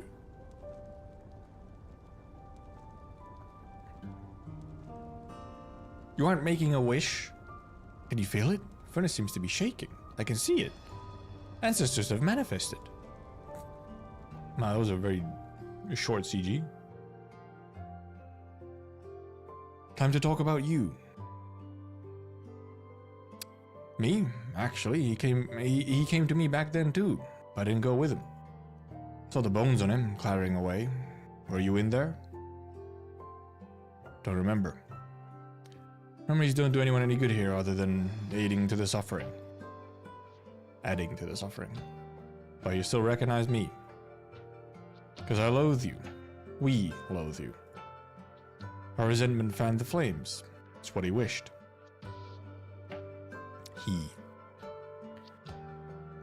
You'll all certainly have a reason to loathe. Find myself with hard feelings every now and then, too. Should have never returned. Why are you here? Let's just say I'm here to see old friends. Spent too much time in Colombia, waking up every morning to see a bunch of newly invented gadgets, but sometimes I reminisce on old times and old friends. That's why I decided to take a vacation and come back here. It's been centuries, and I heard Kazdel got rebuilt again. Curious what the place would look like. Heard that they'd be renovating this furnace soon, and there would be a celebration to release all of you. Though I wonder if it'll last that long. It's more of a funeral, an endless funeral. I'm aware. Revenants, all of you died long ago, but you needed a funeral nonetheless. I understand that, I do. Some parts of Colombia, you tell jokes about the dead at funerals. Everybody laughs and forgets the teary parts. I think that's a pretty good tradition. More places should have funerals like that. I just so happen to have met some interesting kids, and they got some interesting ideas. I don't hear what they have to say. Think of it as a rehearsal for your funeral. Try not to scare them, though. They're all good Kazdelian kids. What a guy. What a guy. It's only been a second. Why are my legs so stiff? Seems I need to find some time for a spa treatment on my joints. Where's my lighter? The schemy boy took it. Can you feel it?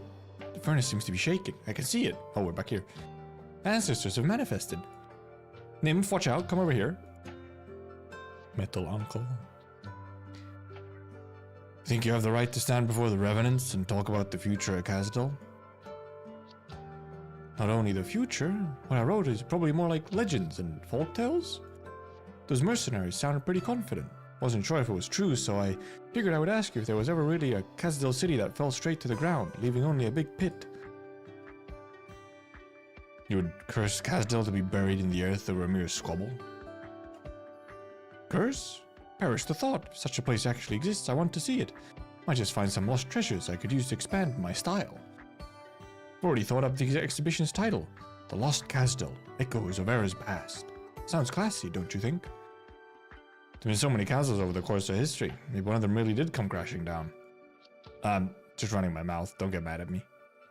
What I wrote is my hopes for Kazdel's future. Nothing too wild. Really? Let's see. In a new Kazdel, the Sarkas help one another, and outsiders no longer have to crowd on the city outskirts. People come here for better lives regardless of race, and there's no royal court anymore. Paul, did you write that?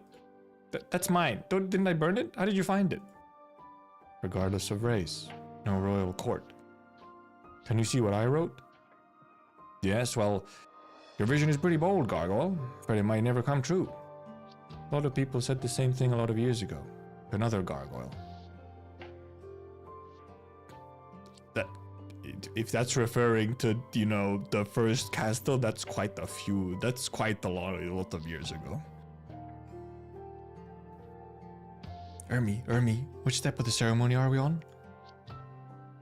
We're not on any step. Ever since the ancestors showed up, I've completely lost control of this ceremony. Right now, the feeling I'm getting is that the ancestors are toying with us. Toying? Seem to enjoy hearing a different kind of stories. Crashing to the earth, flying into the sky, no royal court, an entire city turned to revenants. People come up with some wild ideas. Do you really think that compared to the way it is now, Kazdel would be better like that? Kazdel makes its way toward one of them, only to find it's the wrong path. What will you do? There's no such thing as a wrong path. Nobody knows what form Kazdel will ultimately take, but all of us want the people here to live better lives. If life gets better, how could you call it the wrong path? Even if the path we end up taking is a treacherous one, it'd be better than finding ourselves at a dead end, wouldn't it? There's no response from the furnace core. Tin Man looks down once again, while his finger continues to rhythmically tap his other arm. Nim feels her heart beating faster as the staff in her hand gets hotter. Come on, hurry up and say something. Nim glances at Crowny to plead for help, but she sees only a dark shadow in the distance. You think Kazdel would be better that way? Then try it for yourselves. You'll prove for yourselves whether the outcome is good or bad. you will bear any consequences. Let's see if you truly have the right to find Kazdel a different path. Different path? To where? To the stories you just told.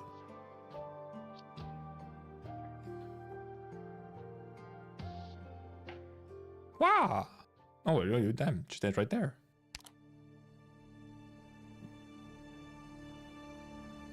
Setting up the future of Kazdel. And obviously IS-5. Well, yeah, well, we'll see what the IS-5... I haven't looked that much into the IS-5. I mean, obviously I know some of the things that go on it, but I don't know, like, the exact details of mainly, like, how it actually starts. Also, there's obviously Nymph's Keys. I feel like most of the vignettes are usually pretty fun because they're generally pretty short. Well, more like, well, the newer ones, because some of the older ones are sort of just a bunch of, like, little disjointed stories. But these newer ones are pretty much just, like, a very short event story where you just read them in order. And then there was also the one which was really fun, which was the essentially like mini epilogues one, where we had a bunch of like small epilogues for older events. That one was also pretty good. I feel like generally since like, I mean, dude, Vigilo is a vignette event. And that one's good. That one's big. Well, big as in it's like one of the first times we really get to see like any Doctor character. That's why.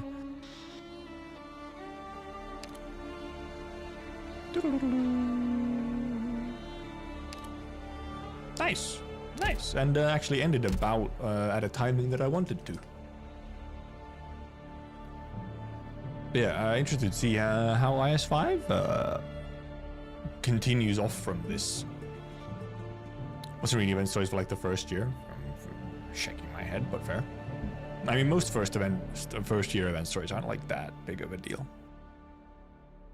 And out of the vignette events that were early on, there's like a couple which are just like some really short stories. They're just like really short, like little separated ones where you get to learn like a tiny bit of something.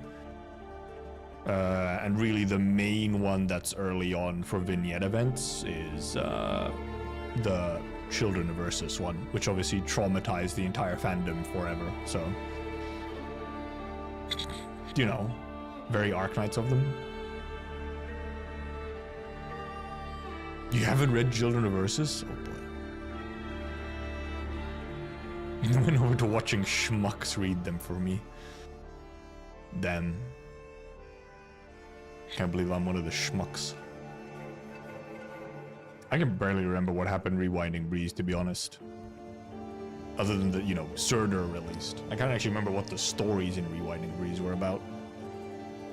Because I feel like I'm pretty sure that was another one where it was just mostly like a bunch of little separate mini stories. I haven't actually done challenge mode yet, huh? Right, yeah, it does have the one Surtur story, yeah. Other than like, yeah, the IS-4 one we have now, but... So only 2 pieces of Surtur story. Separated by fucking like 4 years or something. Dang.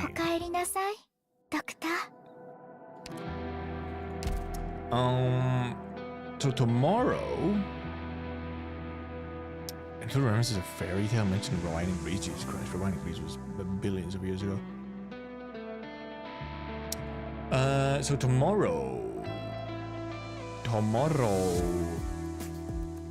I believe tomorrow will essentially, probably most likely, be the final Endfield beta stream. Where I think it's essentially just gonna be lots of yapping. I might essentially sort of record my final thoughts and everything about the beta. So just like a big old yapping stream as we end the field. And then I'll probably try and like edit it together on Thursday. the end of Enfield. It's so real. Because, I mean, we're still assuming that Thursday is essentially the final day, and if I don't stream on Thursday like normal, then tomorrow will be the last stream. Enfield withdrawal soon. Real though. I'll be helped along from withdrawal because there's other things. They're giving us IS5, so we have that to, you know, sink our teeth into, so it's fine. I can catch up on some other things that I, you know, have been left behind, and then also at the end of the month they're releasing Monster Hunter Wilds, so then I'm cooked. I played some of the demo this weekend, or like last weekend. I'm so cooked, man. I'm cooked. I'm gonna like relapse so hard. Addiction, full force. It's over. Yeah, so tomorrow will pretty much be like essentially live filming, where I just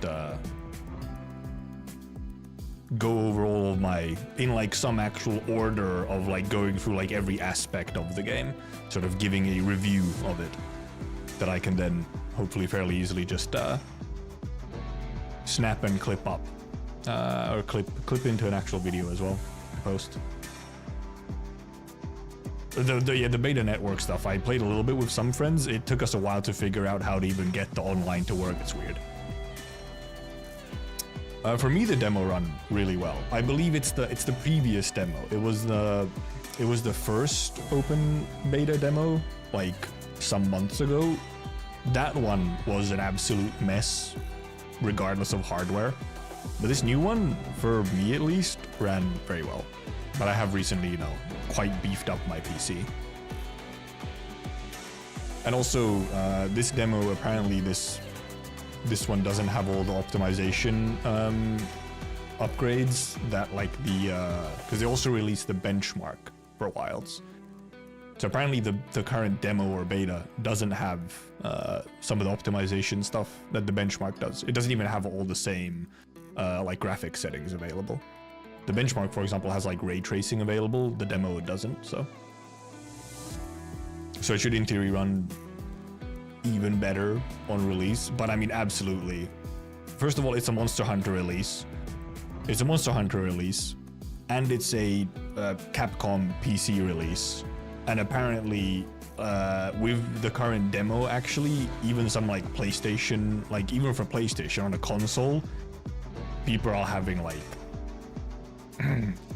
inconsistent performance, even on stuff like PlayStation 5s and whatnot, where you would expect it to, you know, be a little bit more even. But that might be fixed maybe for release.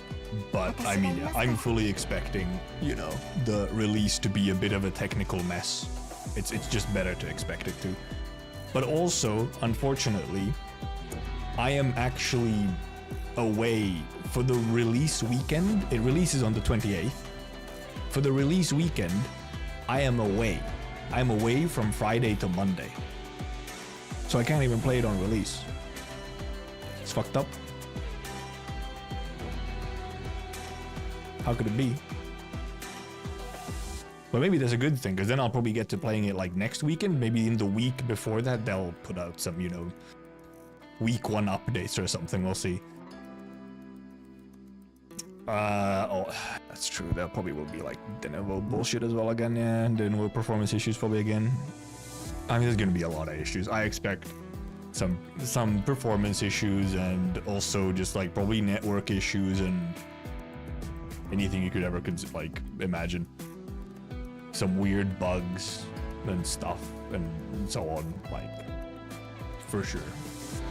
Absolutely expecting it. But yeah, I won't actually be able to play on release, which is unfortunate. I'll be like, I'll end up being like a week behind, essentially. Instead of getting to just sit down and grind out, like, instantly. However, I think, if I remember correctly, release is on the 28th, and probably I would get to playing it. I'd probably just wait until next Friday, so the 7th, to start playing it. But I think the week after that, I think the week starting on the 10th, I think that might be like a holiday week from... I think I don't have any uni classes during that week, which might allow me to play a little bit more. But I might also have like a... They might just give me a pile of assignments to do instead if we don't have like classes, so we'll see. It's the lost chunks in the wires. But yeah, we'll see. But yeah, so for now, thank you for coming, thank you for watching, thank you for chatting, thank you for lurking, and we see tomorrow for the end of Endfield. No way. I'm assuming they'd probably tomorrow morning or something post the actual end date, because dude, we're like in theory 2 days away. They still haven't posted anything about an actual official end date, so we'll see, I guess, but goodbye. Bye-bye, goodbye. Fun little event. Goodbye.